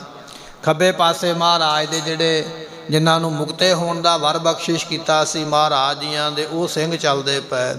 ਅਤੇ ਸੱਜੇ ਪਾਸੇ ਭਾਈ ਮੋਹਕਮ ਸਿੰਘ, ਭਾਈ ਸਾਹਿਬ ਸਿੰਘ, ਇਹ ਜਿਹੜੇ ਮਹਾਰਾਜ ਦੇ ਸੂਰਮੇ ਨੇ, ਇਹ ਮਹਾਰਾਜ ਦੇ ਸੱਜੇ ਪਾਸੇ ਹੋ ਕੇ ਸੇਵਾ ਵਿੱਚ ਲੱਗੇ ਹੋਏ ਹਨ। ਪਿੱਛੇ ਚਲੇ ਸਿੰਘ ਸਭ ਕੋਏ। ਅਤੇ ਬਾਕੀ ਜਿੰਨੇ ਸਿੰਘ ਨੇ ਇਸ ਵੇਲੇ ਕਿਲੇ ਦੇ ਅੰਦਰ ਅਨੰਦਪੁਰ ਸਾਹਿਬ ਦੀ ਧਰਤੀ ਤੇ, ਇਹ ਸਾਰੇ ਦੇ ਸਾਰੇ ਮਹਾਰਾਜ ਦੇ ਪਿੱਛੇ ਆਪਣੀਆਂ ਆਪਣੀਆਂ ਸਵਾਰੀਆਂ ਤੇ ਘੋੜਿਆਂ ਤੇ ਸਵਾਰ ਹੋ ਕੇ, ਜਿੰਨਾ ਵੀ ਅਸਲਾ ਨਾਲ ਲੈ ਸਕਦੇ, ਇਹ ਲੈ ਕੇ ਨਾਲ ਉਸ ਵੇਲੇ ਚੱਲੇ ਹਨ। ਸਤਿਗੁਰ ਕੋਲੇ ਵਿੱਚ ਪਿਆ ਨੇ। ਉਸ ਵੇਲੇ ਸਤਿਗੁਰੂ ਪਾਤਸ਼ਾਹ ਵਿੱਚ ਨੇ, ਸੱਜੇ ਖੱਬੇ ਮਹਾਰਾਜ ਦੇ ਸਿੰਘ ਨੇ। ਕਾਰਨ ਇਹ ਆ ਵੀ ਰਾਤ ਦਾ ਸਮਾਂ ਹੈ, ਹਨੇਰਾ ਹੈ, ਹੋ ਸਕਦਾ ਦੁਸ਼ਮਣ ਲੋਕੇ ਕਿਤੇ ਗੋਲੀ ਨਾ ਚਲਾ ਦੇਵੇ, ਕੋਈ ਤੀਰ ਦਾ ਜਿਹੜਾ ਹੈ ਉਹ ਵਾਰ ਨਾ ਕਰ ਦੇਵੇ, ਸਤਿਗੁਰਾਂ ਦੇ ਅਚਨਚੇਤ ਆ ਕੇ ਕੋਈ ਇਸ ਤਰ੍ਹਾਂ ਦਾ ਗੁੱਝਾ ਹਥਿਆਰ ਨਾ ਲੱਗ ਜਾਵੇ। ਮਹਾਰਾਜ ਸਾਹਿਬ ਜੀ ਦੀ ਸੇਵਾ ਦੇ ਵਿੱਚ ਇਹ ਸੱਜੇ ਖੱਬੇ ਹੋ ਕੇ ਸਿੰਘ ਮਹਾਰਾਜ ਦੇ ਚੱਲਦੇ ਪਏ। ਸੋ ਇਸ ਤਰ੍ਹਾਂ ਪੂਰੀ ਨਿਗਰਾਨੀ ਦੇ ਨਾਲ ਇਖਤਿਆਤ ਨੂੰ ਵਰਤਦਿਆਂ ਹੋਇਆਂ ਚੱਲੇ ਆਉਂਦੇ ਹਨ। ਚੜਿਓ ਅਜੀਤ ਸਿੰਘ ਧਨ ਪਾਨੇ। ਸਤਿਗੁਰੂ ਮਹਾਰਾਜ ਜੀਆਂ ਦੇ ਵੱਡੇ ਸਪੁੱਤਰ ਧੰਨ ਬਾਬਾ ਅਜੀਤ ਸਿੰਘ ਜੀ, ਇਹ ਵੀ ਆਪਣੇ ਹੱਥ ਵਿੱਚ ਤੀਰ ਕਮਾਨ ਲੈ ਕੇ ਮਾਤਾ ਸਮਰੀ ਜੀਆਂ ਦੇ ਸੋ ਜਿਹੜੇ ਸਪੁੱਤਰ ਹਨ, ਇਹ ਵੀ ਆਪਣੇ ਹੱਥ ਵਿੱਚ ਧਨੁੱਖ ਲੈ ਕੇ ਉਸ ਵੇਲੇ ਤੀਰ ਕਮਾਨ ਹੱਥ ਵਿੱਚ ਲਿਆ, ਸ਼ਸਤਰਾਂ ਨਾਲ ਸਜੇ ਹੋਏ ਬਾਬਾ ਅਜੀਤ ਸਿੰਘ ਜੀ ਚੱਲੇ ਹਨ। ਜ਼ੋਰਾਵਰ ਸਿੰਘ ਦੂਸਰ ਨੰਦ। ਅਤੇ ਇਸੇ ਤਰ੍ਹਾਂ ਮਹਾਰਾਜ ਸਾਹਿਬ ਜੀਆਂ ਦੇ ਦੂਜੇ ਸਪੁੱਤਰ ਨੇ ਬਾਬਾ ਜੁਝਾਰ ਸਿੰਘ ਜੀ, ਸੋ ਜੋ ਮਾਤਾ ਜੀਤੋ ਜੀਆਂ ਦੇ ਪੁੱਤਰ ਨੇ। ਸੋ ਇਹ ਆਪਣੇ ਘੋੜੇ ਦੇ ਉੱਪਰ ਸਵਾਰ ਹੋ ਕੇ ਉਸ ਵੇਲੇ ਚੱਲਣ ਵਾਸਤੇ ਤਿਆਰ ਹੋਏ। 4 ਸਾਹਿਬਜ਼ਾਦੇ ਧੰਨ ਗੁਰੂ ਗੋਬਿੰਦ ਸਿੰਘ ਮਹਾਰਾਜ ਜੀਆਂ ਦੇ ਨੇ। ਮਾਤਾ ਸਮਰੀ ਜੀਆਂ ਦਾ ਇੱਕੋ ਹੀ ਪੁੱਤਰ ਹੈ ਬਾਬਾ ਅਜੀਤ ਸਿੰਘ। ਬਾਕੀ ਬਾਬਾ ਜੁਝਾਰ ਸਿੰਘ, ਬਾਬਾ ਜੋਰਾਵਰ ਸਿੰਘ, ਬਾਬਾ ਫਤਿਹ ਸਿੰਘ, ਮਾਤਾ ਜੀਤੋ ਜੀਆਂ ਦੇ ਪੁੱਤਰ ਨੇ। ਅਤੇ ਖਾਲਸਾ ਪੰਥ ਮਾਤਾ ਸਾਹਿਬ ਕੌਰ ਜੀਆਂ ਦਾ ਪੁੱਤਰ ਹੈ। ਸੋ ਇਸ ਤਰ੍ਹਾਂ ਇਹ ਮਹਾਰਾਜ ਸਾਹਿਬ ਜੀਆਂ ਦੇ ਜਿਹੜੇ ਸਪੁੱਤਰ ਨੇ, ਇਹ ਮਹਾਰਾਜ ਜੀਆਂ ਦੇ ਨਾਲ ਚੱਲੇ ਹਨ। ਚਲੇ ਪਿਤਾ ਪਛਾਤ ਅਮੰਦ। ਸਤਿਗੁਰੂ ਪਾਤਸ਼ਾਹ ਮਹਾਰਾਜ ਸਾਹਿਬ ਜੀ ਅੱਗੇ ਅੱਗੇ ਤੇ ਇਹ ਮਹਾਰਾਜ ਜੀਆਂ ਦੇ ਸਾਹਿਬਜ਼ਾਦੇ ਸਤਿਗੁਰਾਂ ਦੇ ਪਿੱਛੇ ਨਾਲ ਹੀ ਸਤਿਗੁਰਾਂ ਦੇ ਚੱਲੇ ਜਾਂਦੇ ਹਨ। ਹਿੰਮਤ ਸਿੰਘ ਆਦਿਕ ਸਿੱਖ ਘਨੇ। ਸਤਿਗੁਰੂ ਪਾਤਸ਼ਾਹ ਮਹਾਰਾਜ ਸਾਹਿਬ ਜੀਆਂ ਦੇ 5 ਪਿਆਰਿਆਂ ਦੇ ਸਿੰਘ ਭਾਈ ਹਿੰਮਤ ਸਿੰਘ ਜੀ ਨੇ। ਇਹਦੇ ਨਾਲ ਹੋਰ ਕਈ ਸਿੰਘ ਜਿਹੜੇ ਇਸ ਵੇਲੇ ਕਿਲੇ ਦੇ ਵਿੱਚ ਟਿਕੇ ਹੋਏ। ਭਾਈ ਸੰਤੋਖ ਸਿੰਘ ਜੀ ਦੱਸਦੇ ਪਏ ਨੇ ਵੀ ਆਪਾਂ ਤੇ ਇਤਿਹਾਸ ਗੁਰਮੁਖੋਂ ਆਮ ਹੀ ਪੜ੍ਹਦੇ ਹਾਂ, ਮਹਾਰਾਜ ਨੇ ਕਿਲਾ ਛੱਡਿਆ, ਪਰ ਛੱਡਿਆ ਕਿਵੇਂ ਹੈ ਉਹਦੀ ਇੱਥੇ ਵਿਉਂਤਬੰਦੀ ਦੱਸਦੇ ਪਏ ਵੀ ਕਿਵੇਂ ਪਹਿਲਾਂ ਪਰਿਵਾਰ ਨੂੰ ਤੋਰਿਆ, ਫਿਰ ਵਹੀਰ ਤੋਰਿਆ ਹੈ, ਜਿਹੜੇ ਬਜ਼ੁਰਗ ਸਿੰਘ ਸਨ ਜਾਂ ਜਿਹੜੇ ਫੱਟੜ ਸਿੰਘ ਸਨ ਉਹਨਾਂ ਨੂੰ ਅੱਗੇ ਤੋਰਿਆ ਵੀ ਤੁਸੀਂ ਭਾਈ ਛੇਤੀ ਮੰਜ਼ਿਲ ਤੇ ਪਹੁੰਚੋ। ਸਤਿਗੁਰੂ ਆਪ ਆਪਣੇ ਸਾਹਿਬਜ਼ਾਦਿਆਂ ਨੂੰ ਔਰ ਸਿੰਘਾਂ ਨੂੰ, ਜਿਹੜੇ ਜੁਝਾਰੂ ਸਿੰਘ ਨੇ ਜੰਗ ਕਰਨ ਵਾਲੇ, ਉਹਨਾਂ ਨੂੰ ਨਾਲ ਲੈ ਕੇ ਪਾਤਸ਼ਾਹ ਚੱਲੇ ਆਉਂਦੇ ਹਨ। ਧਨਖ ਤੁਫੰਗ ਅੰਗ ਧਰ ਬਨੇ। ਮਹਾਰਾਜ ਸਾਹਿਬ ਜੀਆਂ ਦੇ ਸੂਰਮੇ ਜਿਹੜੇ ਨੇ, ਕਿਸੇ ਨੇ ਮੋਢੇ ਤੇ ਤੀਰ ਕਮਾਨ ਟੰਗਿਆ ਹੋਇਆ ਹੈ, ਕਿਸੇ ਨੇ ਤੀਰਾਂ ਦਾ ਪੱਥਾ ਭਰ ਕੇ ਮੋਢੇ ਦੇ ਉੱਪਰ ਰੱਖਿਆ ਹੋਇਆ, ਕੋਈ ਹੱਥ ਵਿੱਚ ਤੀਰ ਕਮਾਨ ਫੜੀ ਬੈਠਾ ਹੈ, ਕਿਸੇ ਨੇ ਹੱਥ ਵਿੱਚ ਬੰਦੂਕ ਫੜੀ ਹੋਈ ਹੈ। ਇਸ ਤਰ੍ਹਾਂ ਮਹਾਰਾਜ ਨੇ ਆਖਿਆ ਸੀ ਭਾਈ ਕਿਲਾ ਛੱਡਣ ਵੇਲੇ ਕੋਈ ਬਸਤਰ ਕੱਪੜਾ ਲੈਣ ਦੀ ਜਾਂ ਅੰਨ ਧਨ ਲੈਣ ਦੀ ਲੋੜ ਨਹੀਂ ਹੈ, ਸ਼ਸਤਰ ਚੁੱਕ ਲਓ ਜਿੰਨੇ ਚੁੱਕੇ ਜਾਂਦੇ, ਕਿਉਂਕਿ ਪਾਤਸ਼ਾਹ ਜਾਣਦੇ ਨੇ ਵੀ ਸਮਾਂ ਕਿਸ ਤਰ੍ਹਾਂ ਦਾ ਬੰਨਾ ਹੈ। ਇਸ ਵੇਲੇ ਹਥਿਆਰ ਤੋਂ ਬਿਨਾਂ ਹੋਰ ਕੁਝ ਕੰਮ ਨਹੀਂ ਆਉਣਾ ਹੈ। ਇਸ ਕਰਕੇ ਮਹਾਰਾਜ ਜੀਆਂ ਦੇ ਸੂਰਮੇ ਸਿੱਖ ਜਿਹੜੇ ਨੇ, ਸਾਰਿਆਂ ਨੇ ਵੱਧ ਤੋਂ ਵੱਧ ਹਥਿਆਰ ਜਿੰਨੇ ਕੋਈ ਚੁੱਕ ਸਕਦਾ ਹੈ ਜੰਗ ਲੜਨ ਵਾਸਤੇ ਚੱਕ ਕੇ ਤੁਰੇ ਹਨ। ਤੋੜੇ ਸੁਲਗਤ ਕਸੇ ਦੁਗਾੜੇ। ਅਤੇ ਇਸੇ ਤਰ੍ਹਾਂ ਤੋੜੇਦਾਰ ਬੰਦੂਕਾਂ ਸਨ ਗੁਰਮੁਖੋ ਉਹਨਾਂ ਸਮਿਆਂ ਵਿੱਚ ਹੋਇਆ ਕਰਦੀਆਂ। ਉਹਨਾਂ ਵਿੱਚ ਮਸਾਲਾ ਭਰ ਭਰ ਕੇ ਠੋਕ ਕੇ ਤਿਆਰ ਕਰ ਲਈਆਂ। ਤੋੜੇਦਾਰ ਬੰਦੂਕਾਂ ਤਿਆਰ ਨੇ ਵੀ ਜੇ ਕਿਤੇ ਮੰਨ ਲਓ ਹੁਣ ਗੁਰੂ ਗੋਬਿੰਦ ਸਿੰਘ ਪਾਤਸ਼ਾਹ ਤੇ ਜਾਣਦੇ ਨੇ ਵੀ ਹਮਲਾ ਹੋਣਾ ਹੀ ਹੋਣਾ ਹੈ। ਸਿੰਘਾਂ ਦੇ ਮਨ ਵਿੱਚ ਅਜੇ ਇਹ ਗੱਲ ਹੈ ਵੀ ਇਹਨਾਂ ਨੇ ਸਹੁੰਆਂ ਖਾਧੀਆਂ ਨੇ, ਇਹ ਵਿਸ਼ਵਾਸਘਾਤ ਨਹੀਂ ਕਰਨਗੇ, ਪਰ ਫਿਰ ਵੀ ਆਪਣੀਆਂ ਬੰਦੂਕਾਂ ਤਿਆਰ ਕਰਕੇ ਮਸਾਲਾ ਭਰ ਕੇ ਬਰੂਦ ਭਰ ਕੇ ਰੱਖੀਆਂ ਹੋਈਆਂ ਵੀ ਜੇ ਕਿਤੇ ਅਚਾਨਕ ਹਮਲਾ ਹੋ ਵੀ ਜਾਵੇ ਤੇ ਅਸੀਂ ਛੇਤੀ ਦੇ ਨਾਲ ਇਹ ਜੰਗ ਕਰਨ ਦੇ ਤਤਪਰ ਹੋ ਜਾਈਏ। ਇਸ ਤਰ੍ਹਾਂ ਤਿਆਰ ਹਨ। ਜੜੇ ਕਲਾ ਪਰ ਮੂੜਤ ਝਾੜੇ। ਸੋ ਗੁਰਮੁਖੋ ਇਸ ਤਰ੍ਹਾਂ ਇਹ ਪੂਰੀਆਂ ਕਲਾ ਜਿਹੜੀਆਂ ਨੇ ਜੜੀਆਂ ਹੋਈਆਂ ਬੰਦੂਕਾਂ ਦੀਆਂ, ਮਸਾਲੇ ਬਰੂਦ ਪਾ ਕੇ ਤੇ ਜਦੋਂ ਚਾਹਣਗੇ ਉਦੋਂ ਚਲਾ ਕੇ ਇੱਕੇ ਵਾਰੀ ਦੁਸ਼ਮਣ ਨੂੰ ਨਾਸ ਕਰਨਗੇ। ਲਈ ਬਰੂਦ ਜਮਾਏ ਪਲੀਤੇ। ਸੋ ਗੁਰਮੁਖੋ ਇਸ ਤਰ੍ਹਾਂ ਬਰੂਦ ਭਰ ਕੇ ਬੰਦੂਕਾਂ ਭਰ ਲਈਆਂ ਬਰੂਦ ਦੇ ਨਾਲ, ਤੇ ਇਸ ਤਰ੍ਹਾਂ ਪਲੀਤੇ ਜਿਹੜੇ ਬਾਹਰ ਜਿਨ੍ਹਾਂ ਨੂੰ ਅੱਗ ਲਾ ਕੇ ਮੁੜ ਕੇ ਚਲਾਇਆ ਜਾਵੇਗਾ ਉਹ ਤਿਆਰ ਰੱਖੇ ਹਨ। ਕਿਨ ਸਰਪੋਸ ਉਘਾੜਨ ਕੀਤੇ। ਸੋ ਇਸ ਤਰੀਕੇ ਦੇ ਨਾਲ ਗੁਰਮੁਖੋ ਸਰਪੋਸ ਤੋਂ ਭਾਵ ਹੈ ਸੋ ਕਹਿਣ ਲੱਗੇ ਪੁਰਾਣੀਆਂ ਤੋੜੇਦਾਰ ਬੰਦੂਕਾਂ ਦੇ ਪਲੀਤੇ ਤੇ ਇੱਕ ਢੱਕਣ ਹੁੰਦਾ ਸੀ। ਪਹਿਲੇ ਸਮੇਂ ਵਿੱਚ ਨਾ ਬੰਦੂਕਾਂ ਵਿੱਚ ਪਹਿਲਾਂ ਬਰੂਦ ਪਾਉਣਾ, ਫਿਰ ਜੇ ਬੰਦੂਕ ਮੰਨ ਲਓ ਨਹੀਂ ਅਜੇ ਕੁਝ ਸਮਾਂ ਚਲਾਉਣੀ, ਉੱਪਰ ਢੱਕਣ ਲਾ ਦੇਣਾ, ਬਰੂਦ ਡਿੱਗ ਨਾ ਪਵੇ, ਨਿਕਲ ਨਾ ਜਾਵੇ। ਇਸ ਤਰ੍ਹਾਂ ਦੀਆਂ ਉਹ ਬੰਦੂਕਾਂ ਤਿਆਰ ਕੀਤੀਆਂ ਹਨ। ਕੇਤਕ ਖਰਚਨ ਤੀਰਨ ਭਾਰ। ਉਸ ਵੇਲੇ ਕੁਝ ਖਚਰਾਂ ਨਾਲ ਜਿਨ੍ਹਾਂ ਦੇ ਉੱਪਰ ਤੀਰ ਹੀ ਤੀਰ ਲੱਦੇ ਹੋਏ, ਗੁਰੂ ਗੋਬਿੰਦ ਸਿੰਘ ਮਹਾਰਾਜ ਦੇ ਤੀਰ ਚੱਲਣੇ ਨੇ ਜਾਂ ਸਿੰਘਾਂ ਨੇ ਤੀਰ ਚਲਾਉਣੇ। ਹੁਣ ਭੱਥੇ ਵਿੱਚ ਕਿੰਨੇ ਕੁ ਤੀਰ ਪੈ ਜਾਣਗੇ? 10, 15, 20, 50 ਪੈ ਜਾਣਗੇ, ਪਰ ਇਸ ਵੇਲੇ ਤੀਰਾਂ ਦੀ ਬਹੁਤ ਭਾਰੀ ਲੋੜ ਹੈ।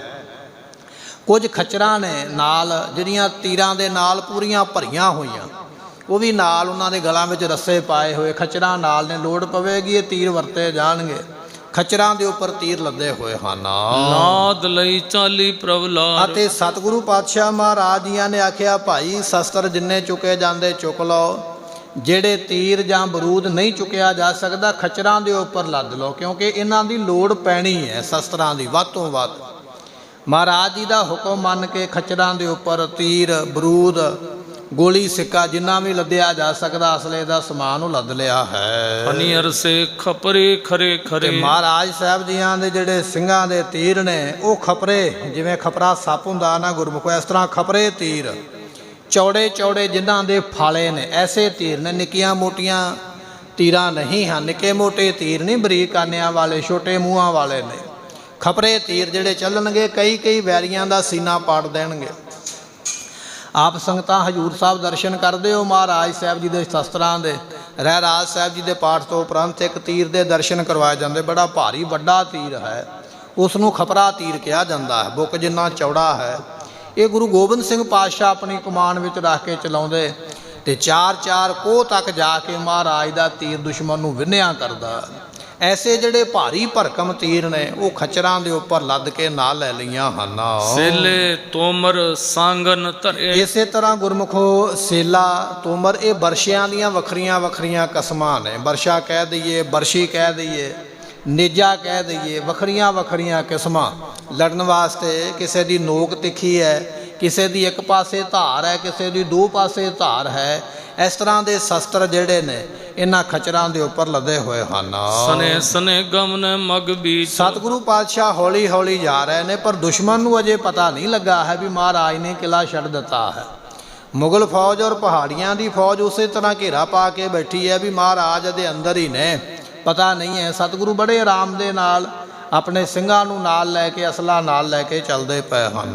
ਦੂਰ ਖਰੇ ਪਿਖ ਊਚ ਰੋ ਨੀਚ। ਸਤਿਗੁਰੂ ਪਾਤਸ਼ਾਹ ਮਹਾਰਾਜ ਸਾਹਿਬ ਜੀ ਆਪਣੇ ਸਥਾਨ ਤੋਂ ਦੂਰ ਜਾ ਕੇ ਨਾ ਤੇ ਫਿਰ ਮਹਾਰਾਜ ਸਾਹਿਬ ਜੀ ਉਸ ਵੇਲੇ ਕਹਿਣ ਲੱਗੇ ਦੂਰ ਖਰੇ ਪਿਖ ਊਚ ਰੋ ਨੀਚ। ਮਹਾਰਾਜ ਸਾਹਿਬ ਜੀ ਥੋੜ੍ਹਾ ਦੂਰ ਜਾ ਕੇ ਉਸ ਵੇਲੇ ਸਾਰਿਆਂ ਨੂੰ ਵੇਖਿਆ ਵੀ ਸਿੰਘ ਨਾਲ ਆਉਂਦੇ ਪਏ, ਕੋਈ ਪਿੱਛੇ ਤੇ ਨਹੀਂ ਰਹਿ ਗਿਆ।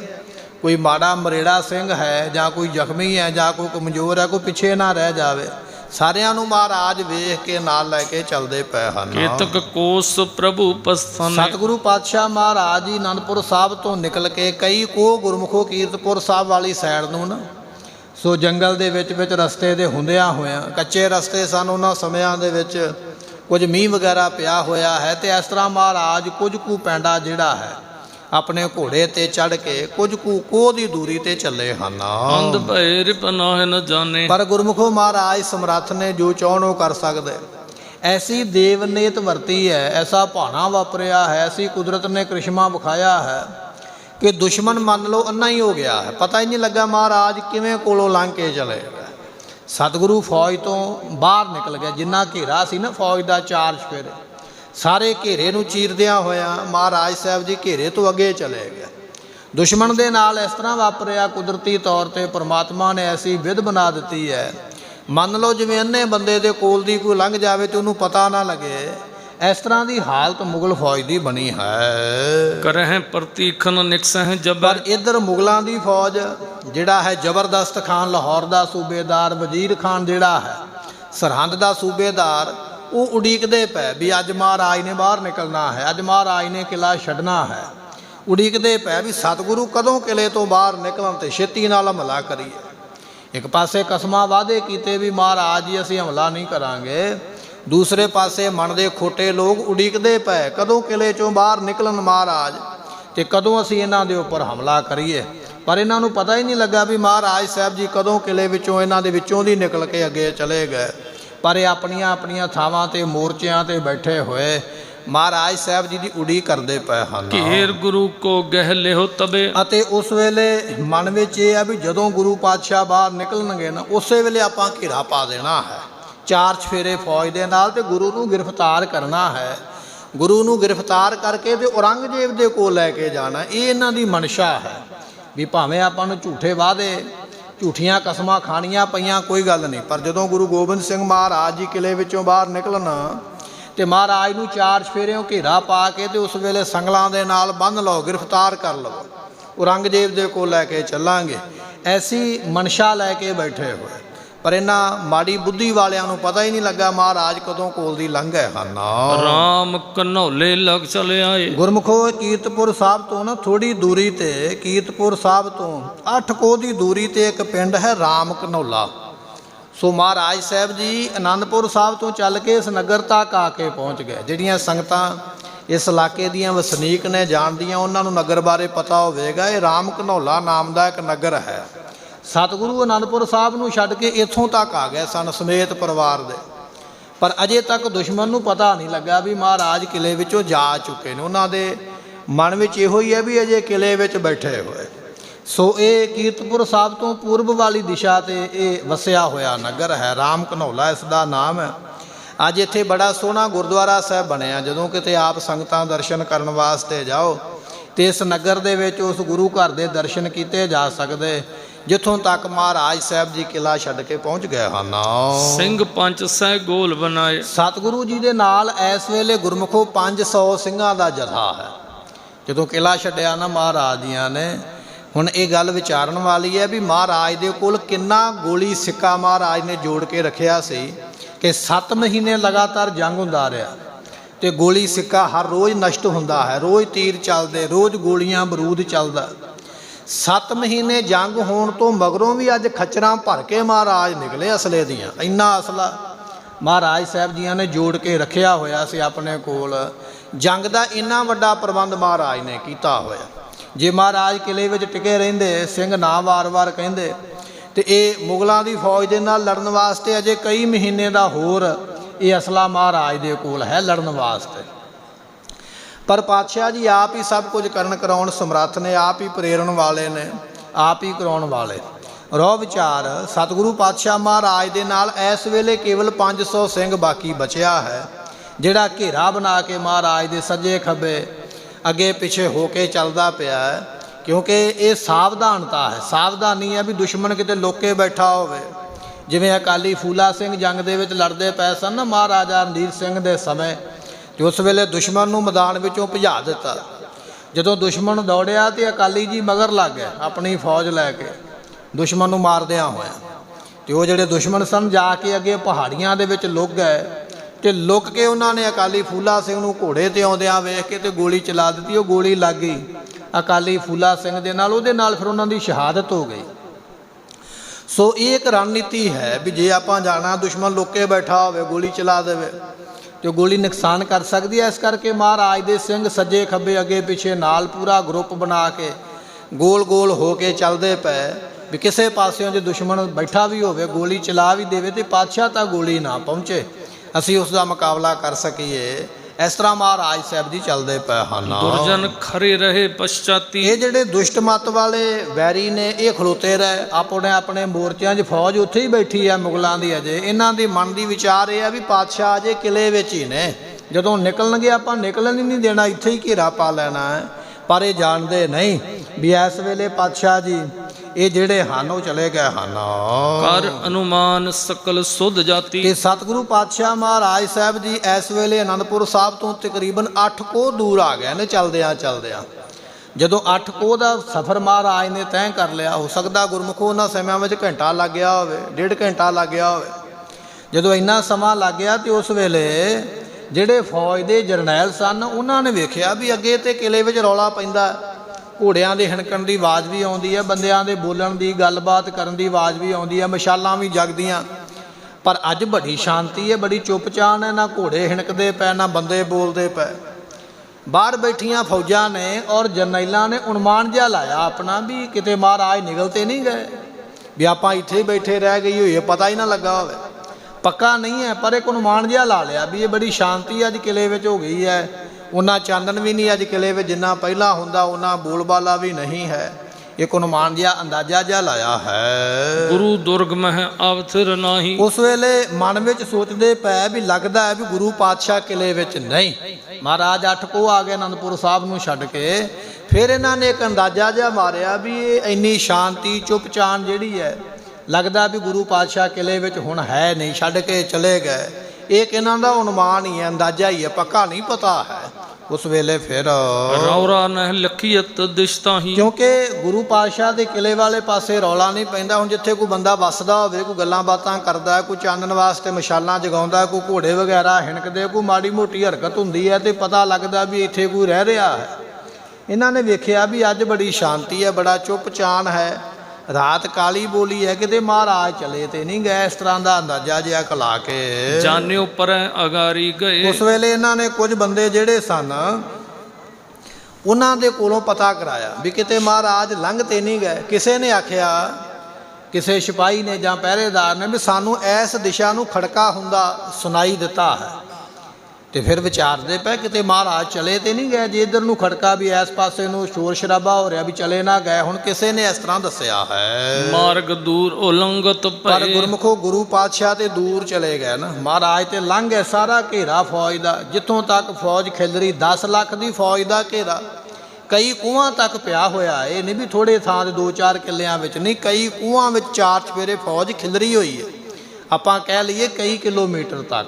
ਪਰ ਮਹਾਰਾਜ ਇਸ ਵੇਲੇ 8 ਕੋਹ ਦਾ ਸਫ਼ਰ ਤੈਅ ਕਰ ਗਿਆ, ਫੌਜ ਵਿੱਚੋਂ ਬਾਹਰ ਨਿਕਲ ਗਏ। ਉਸ ਵੇਲੇ ਵੇਖਦੇ ਪਏ, ਫਿਰ ਇਹਨਾਂ ਦੇ ਮਨ ਵਿੱਚ ਥੋੜਾ ਸ਼ੰਕਾ ਹੋਇਆ ਵੀ ਲੱਗਦਾ ਵੀ ਮਹਾਰਾਜ ਚਲੇ ਗਏ ਹਨ। ਇਮ ਲੱਖ ਕਰ ਅਸਵਾਰ ਤਬਾਏ। ਜਦੋਂ ਥੋੜਾ ਜਿਹਾ ਇਹਨਾਂ ਨੂੰ ਮਹਿਸੂਸ ਹੋ ਗਈ ਨਾ ਇਹ ਗੱਲ ਵੀ ਮਹਾਰਾਜ ਚਲੇ ਗਏ, ਛੇਤੀ ਦੇ ਨਾਲ 2-4 ਬੰਦੇ ਇਹਨਾਂ ਨੇ ਘੋੜੇ ਦੇ ਉੱਪਰ ਚੜਾਏ ਤੇ ਉਹਨਾਂ ਨੂੰ ਉਸ ਵੇਲੇ ਆਖਿਆ ਹੈ ਸੋਨ ਪਰਿਓ ਗੜ ਦੇਖਿਓ ਜਾ। ਉਹਨਾਂ ਵਿਅਕਤੀਆਂ ਨੂੰ ਆਖਿਆ ਵੀ ਜਾਓ ਜਾ ਕੇ ਚੋਰੀ ਛੁਪ ਕੇ ਵੇਖ ਕੇ ਆਓ ਵੀ ਕਿਲੇ ਦੇ ਵਿੱਚ ਕੀ ਹੋ ਰਿਹਾ ਹੈ, ਕਿ ਦਰਵਾਜ਼ੇ ਖੁੱਲੇ ਨੇ ਕਿਲੇ ਦੇ ਕੇ ਬੰਦ ਨੇ, ਅੰਦਰੋਂ ਦਰਵਾਜ਼ੇ ਬੰਦ ਨੇ ਕਿ ਬਾਹਰੋਂ ਬੰਦ ਨੇ, ਪਤਾ ਲੱਗ ਜਾਏਗਾ। ਜੇ ਤੇ ਅੰਦਰੋਂ ਬੰਦ ਨੇ ਫਿਰ ਬੰਦੇ ਅੰਦਰ ਹੋਣਗੇ, ਜੇ ਬਾਹਰੋਂ ਬੰਦ ਹੈ ਤੇ ਇਹਦਾ ਮਤਲਬ ਬਾਹਰ ਚਲੇ ਗਏ ਜਾਂ ਖੁੱਲੇ ਹੋਣਗੇ। ਨਾਲੇ ਵੇਖੋ ਵੀ ਇੰਨੀ ਚੁੱਪਚਾਨ ਕਿਉਂ ਹੈ, ਰੌਲਾ ਕਿਉਂ ਨਹੀਂ ਪੈ ਰਿਹਾ। ਉਹ ਜਿਹੜੇ 2-3 ਘੋੜਸਵਾਰ ਸਨ ਬੜੇ ਗੁਪਤ ਤਰੀਕੇ ਦੇ ਨਾਲ ਛੇਤੀ ਨਾਲ ਕਿਲੇ ਦੇ ਕੋਲ ਪਹੁੰਚੇ ਤੇ ਆਨੰਦਗੜ੍ਹ ਕਿਲੇ ਵਿੱਚ ਕੀ ਜਾ ਕੇ ਵੇਖਦੇ ਵੀ ਐ ਸ਼ਾਂਤੀ, ਉੱਥੇ ਨਾ ਕੋਈ ਬੰਦਾ ਨਾ ਕੋਈ ਪਰਿੰਦਾ ਤੇ ਕਿਲੇ ਦਾ ਦਰਵਾਜ਼ਾ ਖੁੱਲਿਆ ਹੋਇਆ। ਫਿਰ ਉਹਨਾਂ ਨੂੰ ਪਤਾ ਲੱਗ ਗਿਆ ਵੀ ਇਹ ਤੇ ਚਲੇ ਗਏ, ਕਿਲਾ ਛੱਡ ਕੇ ਅੰਦਰ ਤੇ ਹੈ ਹੀ ਕੋਈ ਨਹੀਂ। ਫਿਰ ਉਹ ਜਿਹੜੇ ਵੇਖਣ ਵਾਸਤੇ ਗਏ ਸੂਈਏ, ਗੁਪਤਚਰ ਜਿਹਨੂੰ ਕਿਹਾ ਜਾਂਦਾ ਹੈ, CID ਭੇਜ ਲੈਣ ਵਾਲੇ, ਉਹ ਫਿਰ ਛੇਤੀ ਦੇ ਨਾਲ ਘੋੜਾ ਭਜਾ ਕੇ ਪਿੱਛੇ ਆਏ ਤੇ ਆਪਣੇ ਜਰਨੈਲਾਂ ਨੂੰ ਦੱਸਣ ਲੱਗੇ ਵੀ ਜਿਸ ਗੁਰੂ ਨੂੰ ਫੜਨ ਵਾਸਤੇ ਤੁਸੀਂ ਸਾਰੇ ਪੱਬਾਂ ਭਾਰ ਹੋਏ ਬੈਠੇ ਹੋ ਵੀ ਗੁਰੂ ਨੂੰ ਲੰਘਣ ਨਹੀਂ ਦੇਣਾ, ਇੱਥੇ ਹੀ ਘੇਰਾ ਪਾਉਣਾ ਹੈ, ਉਹ ਗੁਰੂ ਪਾਤਸ਼ਾਹ ਦੇ ਕਿਲੇ ਵਿੱਚ ਹੈ ਹੀ ਨਹੀਂ। ਹੁਣ ਇਹਨਾਂ ਨੂੰ ਪਤਾ ਲੱਗਾ ਹੈ ਤਬ ਖਵਾਜਾ ਮਰਦੂਦ ਗੁਲਾਮ। ਉਸ ਵੇਲੇ ਖਵਾਜਾ ਮਰਦੂਦ ਗੁਰਮੁਖੋ ਬੜਾ ਵੱਡਾ ਜਰਨੈਲ ਸੀ। ਉਹਨਾਂ ਸਮਿਆਂ ਵਿੱਚ ਇਹਦਾ ਬੜਾ ਨਾਮ ਸੀਗਾ ਖਵਾਜਾ ਮਰਦੂਦ ਦਾ, ਵੀ ਬੜਾ ਵੱਡਾ ਜਰਨੈਲ, ਬੜੇ ਇਸਨੇ ਜੰਗ ਜਿੱਤੇ, ਬੜੇ ਇਹਦੀ ਬਹਾਦਰੀ ਦੇ ਕਿਸੇ, ਔਰ ਔਰੰਗਜ਼ੇਬ ਦੇ ਵੱਲੋਂ ਇਹ ਭੇਜਿਆ ਹੋਇਆ ਜਰਨੈਲ ਸੀਗਾ। ਵੱਡੀ ਫੌਜ ਲੈ ਕੇ ਸਭ ਤੋਂ ਉੱਤੇ ਇਹੋ ਹੀ ਬੈਠਾ, ਆਪਾਂ ਕਹਿ ਲਈਏ ਸਭ ਤੋਂ ਵੱਡਾ ਕਮਾਂਡਰ ਇਹੋ ਹੀ ਹੈ ਫੌਜ ਦਾ। ਜਦੋਂ ਆ ਕੇ ਦੱਸਿਆ ਨਾ ਘੋੜਸਵਾਰਾਂ ਨੇ ਵੀ ਉੱਥੇ ਕੁਝ ਨਹੀਂ ਹੈਗਾ, ਕਿਲਾ ਸੁੰਨਾ ਪਿਆ, ਖਾਲੀ ਪਿਆ, ਫਿਰ ਇਸ ਖਵਾਜਾ ਮਰਦੂਦ ਨੂੰ ਬੜਾ ਹੀ ਗੁੱਸਾ ਆਇਆ ਵੀ 7 ਮਹੀਨੇ ਤੋਂ ਇੱਥੇ ਬੈਠੇ ਆ, ਮੱਛਰ ਲੜਾਉਂਦੇ ਪਏ ਆ, ਇੰਨੀਆਂ ਮੁਸੀਬਤਾਂ ਦੁੱਖ ਝੱਲਦੇ ਪਏ ਆ, ਜਿਸ ਗੁਰੂ ਨੂੰ ਫੜਨਾ ਉਹ ਤੇ ਗੁਰੂ ਸਾਡੇ ਵਿੱਚੋਂ ਹੀ ਨਿਕਲ ਗਿਆ, ਸਾਨੂੰ ਪਤਾ ਹੀ ਨਹੀਂ ਲੱਗਾ। ਫਿਰ ਖਵਾਜਾ ਮਰਦੂਦ ਨੂੰ ਬੜਾ ਗੁੱਸਾ ਆਇਆ ਹੈ। ਰਿਸ ਬੋਲਿਓ ਦਲ ਸੰਗ ਤਮਾਮ। ਤੇ ਜਿੰਨੇ ਇਹਦੇ ਜਰਨੈਲ ਸਨ ਨਾ ਛੋਟੇ, ਜਿੰਨੇ ਰਾਜੇ, ਇਹਦੇ ਫਿਰ ਮੂੰਹ ਵਿੱਚ ਜਿਹੜੀ ਕੋਈ ਗਾਲ ਆਈ ਇਹਨੇ ਕੱਢਣ ਲੱਗਿਆ ਫਿਰ ਸੰਕੋਚ ਕੋਈ ਨਹੀਂ ਕੀਤਾ ਹੈ। ਬੜੇ ਗੁੱਸੇ ਦੇ ਨਾਲ ਇਹਨੇ ਭੈੜੀਆਂ ਚੰਗੀਆਂ ਗੰਦੀਆਂ ਗਾਲਾਂ ਕੱਢੀਆਂ ਤੇ ਸਾਰਿਆਂ ਨੂੰ ਇਕੱਠੇ ਕੀਤਾ। ਕਹਿਣ ਲੱਗਾ ਵੀ ਤੁਸੀਂ ਇੱਥੇ ਕੀ ਕਰਦੇ ਪਏ ਹੋ? ਮਹਾਰਾਜ ਤੇ ਤੁਹਾਡੇ ਵਿੱਚੋਂ ਹੀ ਲੰਘ ਕੇ ਚਲੇ ਗਏ, ਕਾਹਦਾ ਤੁਹਾਡਾ ਪਹਿਰਾ ਹੈ? ਕਾਹਦੇ ਤੁਹਾਡੇ ਇੱਥੇ ਮੋਰਚੇ ਲਾਏ? ਕਾਹਦੀ ਤੁਹਾਡੀ ਸਾਵਧਾਨਤਾ ਹੈ? ਜੇ ਗੁਰੂ ਵਿੱਚੋਂ ਲੰਘ ਕੇ ਨਿਕਲ ਕੇ ਜਾ ਸਕਦਾ ਤੇ ਗੁਰੂ ਤੁਹਾਡੇ ਉੱਪਰ ਹਮਲਾ ਵੀ ਕਰ ਸਕਦਾ ਹੈ। ਇਸ ਖਵਾਜਾ ਮਰਦੂਦ ਨੇ ਆਪਣੇ ਜਰਨੈਲਾਂ ਨੂੰ ਬੜੇ ਗੁੱਸੇ ਦੇ ਨਾਲ ਡਾਂਟਿਆ। ਉਸ ਵੇਲੇ ਬੜਾ ਗੁੱਸੇ ਨਾਲ ਬੋਲਿਆ ਹੈ। ਘੇਰਿਓ ਅਗਰ ਜਾਏ ਕਰੇ ਸੇ। ਉਸ ਵੇਲੇ ਕਹਿਣ ਲੱਗਾ ਆਪਣੀ ਫੌਜ ਨੂੰ, ਕਹਿਣ ਲੱਗਾ ਵੀ ਛੇਤੀ ਨਾਲ ਉਹਨੂੰ ਘੋੜੇ ਭਜਾ ਦਿਓ ਤੇ ਮਹਾਰਾਜ ਨੂੰ ਘੇਰ ਲਓ। ਜਿੱਥੇ ਵੀ ਪਹੁੰਚ ਗਏ ਨੇ ਘੇਰਾ ਪਾ ਲਓ, ਅੱਗੇ ਨਾ ਜਾਣ, ਭਾਵੇਂ ਉਹ ਕਿੰਨੀ ਵੀ ਦੂਰ ਚਲੇ ਗਏ ਨੇ, ਜਾਣ ਨਹੀਂ ਦੇਣਾ ਹੈ ਮਹਾਰਾਜ ਨੂੰ। ਘੇਰਾ ਪਾ ਲਓ। ਛੇਤੀ ਦੇ ਨਾਲ ਦੌੜ ਕੇ ਭੱਜ ਕੇ ਖਵਾਜਾ ਮਰਦੂਦ ਜੀ ਨੇ ਕਸਮਾਂ ਲਿਖ ਕੇ ਭੇਜੀਆਂ, ਮਹਾਰਾਜ ਕੁਰਾਨ ਦੀ ਸਹੁੰ ਖਾਂਦੇ ਆ ਤੁਹਾਡੇ ਤੇ ਹਮਲਾ ਨਹੀਂ ਕਰਾਂਗੇ। ਆਹ ਦੇਖੋ ਔਰੰਗਜ਼ੇਬ ਦਾ ਪੈਗਾਮ ਆਇਆ, ਹਮਲਾ ਨਹੀਂ ਹੋਵੇਗਾ, ਸਾਨੂੰ ਖੁਦਾ ਤੋਂ ਅੱਗੇ ਕੁਝ ਨਹੀਂ ਹੈ। ਪਹਾੜੀ ਰਾਜੇ ਕਹਿੰਦੇ ਸਨ ਵੀ ਆਟੇ ਦੀ ਗਊ ਬਣਾ ਕੇ ਭੇਜੀ ਆ, ਨਾਲ ਛੁਰੀ ਭੇਜੀ ਆ, ਮਹਾਰਾਜ ਗਊ ਕਤਲ ਦਾ ਪਾਪ ਲੱਗੇ ਜੇ ਹਮਲਾ ਕਰੀਏ। ਪਰ ਅੱਜ ਸਭ ਕੁਝ ਨਾ ਕੁਰਾਨ ਚੇਤੇ ਰਹਿ ਗਈ ਹੈ, ਨਾ ਉਸ ਵੇਲੇ ਖੁਦਾ ਚੇਤੇ ਰਹਿ ਗਿਆ, ਨਾ ਕੋਈ ਗਊ ਤੇ ਨਾ ਕੋਈ ਉਸ ਵੇਲੇ ਠਾਕੁਰ ਚੇਤੇ ਰਿਹਾ ਹੈ। ਕਹਿਣ ਲੱਗੇ ਵੀ ਇਹ ਛੇਤੀ ਦੇ ਨਾਲ ਫੌਜਾਂ ਨੇ ਵਾਅਦੇ ਭੁਲਾ ਕੇ ਖਵਾਜਾ ਮਰਦੂਦ ਨੇ ਮਗਰ ਫੌਜਾਂ ਦੌੜਾ ਦਿੱਤੀਆਂ ਵੀ ਛੇਤੀ ਨਾਲ ਗੁਰੂ ਨੂੰ ਘੇਰਾ ਪਾਉਣਾ ਕਰੋ। ਜਿਸ ਤੇ ਨਿਕਸ ਜਾਏ ਨਹਿ ਕੈਸੇ। ਤੇ ਘੇਰਾ ਵੀ ਇਸ ਤਰ੍ਹਾਂ ਦਾ ਪਾਉਣਾ ਵੀ ਗੁਰੂ ਪਾਤਸ਼ਾਹ ਨਿਕਲ ਹੀ ਨਾ ਸਕਣ। ਲੋਹੇ ਦੀ ਕੰਧ ਬਣਾ ਕੇ ਆਪਣੇ ਸੂਰਮਿਆਂ ਨੂੰ ਕਹਿੰਦਾ ਵੀ ਖੜ ਜਾਓ ਜਾ ਕੇ ਮਹਾਰਾਜ ਦੇ 4 ਚੁਫੇਰੇ, ਵੀ ਸੱਜੇ ਖੱਬੇ ਕਿਤੇ ਵੀ ਮਹਾਰਾਜ ਨਿਕਲ ਨਾ ਸਕਣ। ਇਹੋ ਜਿਹਾ ਘੇਰਾ ਪਾਓ ਕਿ ਮਹਾਰਾਜ ਜਿੰਨੇ ਮਰਜ਼ੀ ਤੀਰ ਚਲਾ ਲੈਣ, ਗੋਲੀਆਂ ਚਲਾ ਲੈਣ, ਉਹ ਗੋਲੀਆਂ ਤੀਰ ਚਲਾ ਕੇ ਨਿਕਲ ਨਾ ਜਾਣ। ਇਸ ਤਰ੍ਹਾਂ ਦਾ ਵੱਡਾ ਜ਼ਬਰਦਸਤ ਘੇਰਾ ਮਹਾਰਾਜ ਨੂੰ ਪਾਉਣਾ ਕਰੋ। ਜਥੇਦਾਰ ਸਰਦਾਰ ਕਨੇਰੇ। ਜਿੰਨੇ ਜਥੇਦਾਰ ਸਨ ਮੁੱਖ ਫੌਜ ਦੇ ਜਰਨੈਲ, ਸਾਰਿਆਂ ਨੂੰ ਉਸ ਵੇਲੇ ਬੁਲਾ ਕੇ ਕਰ ਕਰ ਕ੍ਰੋਧਿਤ ਸਗਰੇ। ਸਾਰਿਆਂ ਨੂੰ ਕ੍ਰੋਧ ਕਰਕੇ ਪੈ ਗਿਆ ਟੁੱਟ ਕੇ ਇੱਕੇ ਵਾਰੀ। ਇਹ ਖਵਾਜਾ ਮਰਦੂਦ ਗੁੱਸੇ ਨਾਲ ਇਹਨੇ ਗਾਲਾਂ ਕੱਢ ਕੇ ਆਖਿਆ, ਤੁਸੀਂ ਇੱਥੇ ਕੀ ਕਰਦੇ ਪਏ ਹੋ? ਇੰਨੀ ਵੱਡੀ ਫੌਜ ਦੇ ਜਰਨੈਲ, ਪਤਾ ਨਹੀਂ ਤੁਹਾਨੂੰ ਜਰਨੈਲ ਕਿੰਨੇ ਬਣਾ ਦਿੱਤਾ, ਤੁਸੀਂ ਕੀ ਕਰੋਗੇ? ਤੁਹਾਡੇ ਕੋਲੋਂ ਮਹਾਰਾਜ ਨਿਕਲ ਕੇ ਚਲੇ ਗਏ। ਮੈਂ ਬਖਸ਼ਾਂਗਾ ਤਾਂ ਜੇ ਗੁਰੂ ਨੂੰ ਜਾ ਕੇ ਘੇਰਾ ਪਾਓ, ਨਹੀਂ ਤੇ ਮੈਂ ਬਖਸ਼ਾਂਗਾ ਨਹੀਂ ਕਿਸੇ ਨੂੰ। ਇਸ ਤਰ੍ਹਾਂ ਇਸਨੇ ਗੁੱਸੇ ਨਾਲ ਝਗੜ ਕੇ ਦਬਾ ਕੇ ਦਬਕਾ ਕੇ ਆਪਣੇ ਵੱਡੇ ਜਰਨੈਲ ਸਮੇਤ ਫੌਜਾਂ ਦੇ ਮਹਾਰਾਜ ਦੇ ਮਗਰ ਦੌੜਾ ਦਿੱਤੇ ਹਨ। ਭੀਮ ਚੰਦ ਕੋ ਭਾਖ ਪਠਾਇਓ। ਉਸ ਵੇਲੇ ਭੀਮ ਚੰਦ ਰਾਜਾ ਆ ਗਿਆ ਚਾਪਲੂਸੀ ਕਰਨ ਵਾਸਤੇ ਕਿ ਚਲੋ ਮੈਂ ਜਾ ਕੇ 2 ਚੰਗੀਆਂ ਗੱਲਾਂ ਕਹਿ ਕੇ ਚੰਗਾ ਬਣਾ, ਕਿਉਂਕਿ ਚਾਪਲੂਸ ਲੋਕਾਂ ਦਾ ਕੰਮ ਹੀ ਹੁੰਦਾ, ਮੂੰਹ ਦੇ ਮਿੱਠੇ ਤੇ ਅੰਦਰੋਂ ਕੋੜੇ ਹੋਇਆ ਕਰਦੇ। ਇਹ ਚਾਪਲੂਸ ਰਾਜਾ ਹੈ, ਚਾਪਲੂਸੀ ਕਰਨ ਵਾਸਤੇ ਉਸ ਵੇਲੇ ਆ ਗਿਆ। ਤੇ ਪਰ ਕਹਿਣ ਲੱਗੇ ਅਜੇ ਆਇਆ ਹੀ ਹੈ, ਅਜੇ ਇਸ ਤੋਂ ਪਹਿਲਾਂ ਕਿ ਭੀਮ ਚੰਦ ਕੋਈ ਮਿੱਠੀ ਗੱਲ ਕਰਦਾ, ਚਮਚਾਗਿਰੀ ਕਰਦਾ, ਇਹ ਖਵਾਜਾ ਮਰਦੂਦ ਇਹਨੂੰ ਆਉਂਦਿਆਂ ਹੀ ਫਿਰ ਇਸ ਨੂੰ ਵੀ ਡਾਟਿਆ ਬੜੇ ਗੁੱਸੇ ਦੇ ਨਾਲ, ਬੜੇ ਕ੍ਰੋਧ ਵਿੱਚ ਆ ਕੇ ਬੋਲਿਆ ਹੈ, ਮੈਂ ਆਪਣੋ ਦਲ ਕਿਉਂ ਅਟਕਾਇਆ। ਰਾਜੇ ਨੂੰ ਆਖਿਆ, ਰਾਜਿਆ ਤੂੰ ਆਪਣੀ ਫੌਜ ਇੱਥੇ ਖੜੀ ਕਰਕੇ ਕਿਉਂ ਬੈਠਾ ਹੈ? ਤੇਰੀ ਫੌਜ ਇੱਥੇ ਕੀ ਲੈਣ ਆਈ ਹੈ? ਜੰਗ ਕਰਨ ਨਹੀਂ ਆਈ ਹੈ? ਕਹਿਣ ਲੱਗਾ ਜੰਗ ਕਰਨ ਆਈ ਹੈ। ਤੇ ਫਿਰ ਇੱਥੇ ਕੀ ਕਰਦੀ ਪਈ ਹੈ? ਗੁਰੂ ਤੇ ਚਲੇ ਗਿਆ ਜਿਹਦੇ ਨਾਲ ਜੰਗ ਕਰਨਾ ਹੈ। ਤੂੰ ਆਪਣੀ ਫੌਜ ਨੂੰ ਹੁਕਮ ਕਿਉਂ ਨਹੀਂ ਦਿੱਤਾ ਹੈ ਗੁਰੂ ਪਾਤਸ਼ਾਹ ਨੂੰ ਫੜਨ ਵਾਸਤੇ? ਕਿਉਂ ਆਪਣੀ ਫੌਜ ਰੋਕ ਕੇ ਬੈਠਾ ਹੈ? ਕੀ ਗੱਲ ਤੈਨੂੰ ਸਾਡੀ ਫੌਜ ਮਰਵਾਉਣੀ ਆਉਂਦੀ ਹੈ? ਤੇਰੀ ਫੌਜ ਨੇ ਕੀ ਕਰਨਾ ਹੈ? ਛੇਤੀ ਨਾਲ ਆਪਣੀ ਫੌਜ ਭੇਜਣਾ ਕਰ। ਪ੍ਰੇਰੋ ਸਭ ਪਰਬਤ ਕੀ ਸੈਨਾ। ਜਿੰਨੇ ਪਹਾੜੀ ਰਾਜੇ ਨੇ ਸਾਰਿਆਂ ਨੂੰ ਹੁਕਮ ਹੋ ਗਿਆ ਖਵਾਜਾ ਮਰਦੂਦ ਦਾ, ਕੋਈ ਵੀ ਪਹਾੜੀ ਰਾਜਾ ਇੱਥੇ ਬੈਠਾ ਨਾ ਰਵੇ, ਨਾ ਕਿਸੇ ਦੀ ਫੌਜ ਮੈਨੂੰ ਦਿਖਾਈ ਦੇਣੀ ਚਾਹੀਦੀ ਹੈ। ਪਹਾੜੀ ਰਾਜਿਆਂ ਦਾ ਇਲਾਕਾ ਹੈ, ਤੁਹਾਨੂੰ ਪਤਾ ਵੀ ਚੋਰ ਰਾਹ ਇੱਥੇ ਕਿੰਨੇ ਨੇ ਅਤੇ ਵੱਡੇ ਰਾਹ ਕਿੰਨੇ ਨੇ, ਤੁਹਾਡੇ ਇਲਾਕੇ ਦਾ ਭੇਦ ਹੈ। ਅਸੀਂ ਬਾਹਰੋਂ ਦਿੱਲੀ ਤੋਂ ਆਏ ਹਾਂ, ਸਾਨੂੰ ਇਸ ਇਲਾਕੇ ਦਾ ਇੰਨਾ ਬਹੁਤਾ ਭੇਦ ਨਹੀਂ ਹੈ। ਆਪਣੀਆਂ ਫੌਜਾਂ ਲੈ ਕੇ ਜਿੱਥੇ ਵੀ ਗੁਰੂ ਪਾਤਸ਼ਾਹ ਹਨ ਜਾ ਕੇ ਘੇਰਾ ਪਾਉਣਾ ਕਰੋ। ਘੇਰਾ ਜਾਏ ਗਹਿ ਪਿਖ ਨੈਣਾ। ਤੇ ਸਤਿਗੁਰੂ ਪਾਤਸ਼ਾਹ ਨੂੰ ਵੇਖ ਕੇ ਘੇਰਾ ਪਾ ਲਵੋ, ਜਿੱਥੇ ਵੀ ਤੁਹਾਨੂੰ ਦਿਸ ਜਾਣ ਉੱਥੇ ਹੀ ਘੇਰਾ ਪਾਉਣਾ ਹੈ। ਖਾਨ ਵਜ਼ੀਦ ਸੁਰੰਦੀ ਧਾਇਓ। ਗੁਰਮੁਖੋ ਸਰਹੰਦ ਦਾ ਸੂਬੇਦਾਰ ਵਜ਼ੀਰ ਖਾਨ, ਜਿਸ ਨੇ ਸਾਹਿਬਜ਼ਾਦੇ ਸ਼ਹੀਦ ਔਰ ਮਾਤਾ ਜੀ ਨੂੰ ਸ਼ਹੀਦ ਕਰਵਾਇਆ ਜਾਂ ਕੀਤਾ ਹੈ, ਇਸ ਨੂੰ ਵੀ ਖਵਾਜਾ ਮਰਦੂਦ ਨੇ ਉਸ ਵੇਲੇ ਝਿੜਕਿਆ। ਕਹਿਣ ਲੱਗਾ, ਵਜ਼ੀਰ ਖਾਨ ਤੂੰ ਇੱਥੇ ਕੀ ਕਰਦਾ ਪਿਆ ਹੈ? ਤੇਰੀ ਇੰਨੀ ਵੱਡੀ ਫੌਜ, 450 ਝੰਡਾ ਸੀ ਇਸ ਦੀ ਫੌਜ ਦੇ ਵਿੱਚ, ਤੇ 450 ਨਗਾਰਾ ਸੀ ਇਹਦੀ ਫੌਜ ਦੇ ਵਿੱਚ। ਇੰਨੀ ਵੱਡੀ ਫੌਜ ਲੈ ਕੇ ਆਇਆ ਹੈ ਕਿ ਇੰਨੇ ਰਾਜੇ ਰਜਵਾੜੇ ਇਹਦੇ ਹੁਕਮ ਦੇ ਵਿੱਚ ਸਨ ਕਿ ਉਹਨਾਂ ਰਾਜਿਆਂ ਦੀ ਗਿਣਤੀ 450 ਹੈ, ਕਿਉਂਕਿ ਇੱਕ ਇੱਕ ਰਾਜੇ ਦਾ ਇੱਕ ਇੱਕ ਝੰਡਾ ਹੈ ਤੇ ਵੱਖਰੇ ਵੱਖਰੇ ਰੰਗ ਦੇ ਝੰਡੇ। 450 ਝੰਡੇ ਦੇ ਹੇਠ ਫੌਜ ਇਕੱਠੀ ਕਰਕੇ ਇਹ ਲੈ ਕੇ ਆਇਆ ਸੀ ਵਜ਼ੀਰ ਖਾਨ ਮਹਾਰਾਜ ਨਾਲ ਲੜਨ ਵਾਸਤੇ, ਤੇ ਵੱਖਰੇ ਵੱਖਰੇ ਨਗਾਰੇ ਰਾਜਿਆਂ ਦੇ ਨਗਾਰੇ ਵੱਜਦੇ ਪਏ। ਇੰਨੀ ਵੱਡੀ ਫੌਜ ਹੈ। ਇਸੇ ਤਰ੍ਹਾਂ ਜ਼ਬਰਦਸਤ ਖਾਨ ਜਿਹੜਾ ਸੂਬੇਦਾਰ ਲਾਹੌਰ ਦਾ ਹੈ, ਇਸ ਦੇ ਨਾਲ ਜਿਹੜੀ ਫੌਜ ਆਈ ਹੈ ਕਾਬਲ ਤੱਕ, ਕੰਧਾਰ ਤੱਕ, ਜਿੰਨੇ ਵੀ ਰਾਜੇ ਸਨ ਨਾ ਨਿੱਕੇ ਮੋਟੇ ਰਜਵਾੜੇ ਜਾਂ ਹੋਰ ਇਲਾਕਿਆਂ ਦੇ, ਉਹਨਾਂ ਦੀਆਂ ਫੌਜਾਂ ਇਕੱਠੀਆਂ ਕਰਕੇ ਤੇ 450 ਝੰਡਾ ਇਹਦੇ ਨਾਲ ਹੈ। ਇੰਨੀ ਫੌਜ ਹੀ ਉਹ ਲੈ ਕੇ ਆਇਆ ਹੈ। ਤਕਰੀਬਨ 900 ਝੰਡਿਆਂ ਦੇ ਥੱਲੇ ਇੰਨੀ ਵੱਡੀ ਫੌਜ ਸਰਹੰਦ ਦਾ ਸੂਬੇਦਾਰ ਔਰ ਲਾਹੌਰ ਦਾ ਸੂਬੇਦਾਰ ਲੈ ਕੇ ਆਇਆ। ਇਹਨਾਂ ਤੋਂ ਬਿਨਾਂ ਪਹਾੜੀ ਰਾਜਿਆਂ ਦੀ ਫੌਜ ਵੱਖਰੀ ਹੈ, ਤੇ ਖਵਾਜਾ ਮਰਦੂਦ ਜਿਹੜੀ ਫੌਜ ਲੈ ਕੇ ਆਇਆ ਦਿੱਲੀ ਦੇ ਵੱਲੋਂ ਬਾਦਸ਼ਾਹ ਔਰੰਗਜ਼ੇਬ ਦੇ ਵੱਲੋਂ ਭੇਜੀ ਹੋਈ, ਉਹਦੀ ਗਿਣਤੀ ਵੱਖਰੀ ਹੈ। ਵਿਦਵਾਨਾਂ ਨੇ 10 ਲੱਖ ਦੀ ਗਿਣਤੀ ਦਾ ਇਹ ਘੇਰਾ ਲਿਖਿਆ ਹੈ।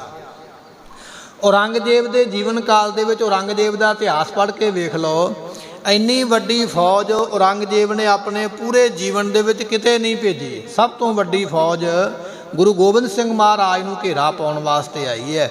ਜਾਂ ਆਪਾਂ ਇਸ ਤਰ੍ਹਾਂ ਕਹਿ ਲਈਏ ਕਿ ਸਮੇਂ ਦਾ ਇਤਿਹਾਸ ਪੜ੍ਹ ਕੇ ਵੇਖ ਲਓ, ਜਿੰਨੇ ਵੀ ਰਾਜੇ ਹੋਏ, ਜਿੰਨੀਆਂ ਵੀ ਲੜਾਈਆਂ ਹੋਈਆਂ, ਇੰਨੀ ਵੱਡੀ ਫੌਜ ਕਿਸੇ ਵੀ ਰਾਜੇ ਨੇ ਅੱਜ ਤੱਕ ਕਿਸੇ ਨੂੰ ਫੜਨ ਵਾਸਤੇ ਨਹੀਂ ਭੇਜੀ ਹੈ। ਪਾਣੀਪਤ ਦੀ ਲੜਾਈ ਦਾ ਵਰਣਨ ਕੀਤਾ ਜਾਂਦਾ ਨਾ, ਅਬਦਾਲੀ ਦੇ ਨਾਲ ਮਰਾਠਿਆਂ ਦੀ ਲੜਾਈ ਹੋਈ ਹੈ, ਉਹਦੇ ਵਿੱਚ ਵੀ ਤਕਰੀਬਨ 2 ਲੱਖ ਦੀ ਫੌਜ ਦਾ ਵਰਣਨ ਕਰਦੇ ਨੇ ਕਿ 1 ਲੱਖ ਤੇ 20-25 ਹਜ਼ਾਰ ਦੀ ਫੌਜ ਜਿਹੜੀ ਹੈ ਉਹ ਇਹਨਾਂ ਮਰਾਠਿਆਂ ਦੀ ਆਈ ਸੀ, ਔਰ 80-90 ਹਜ਼ਾਰ ਦੀ ਫੌਜ ਅਬਦਾਲੀ ਦੀ ਹੈ।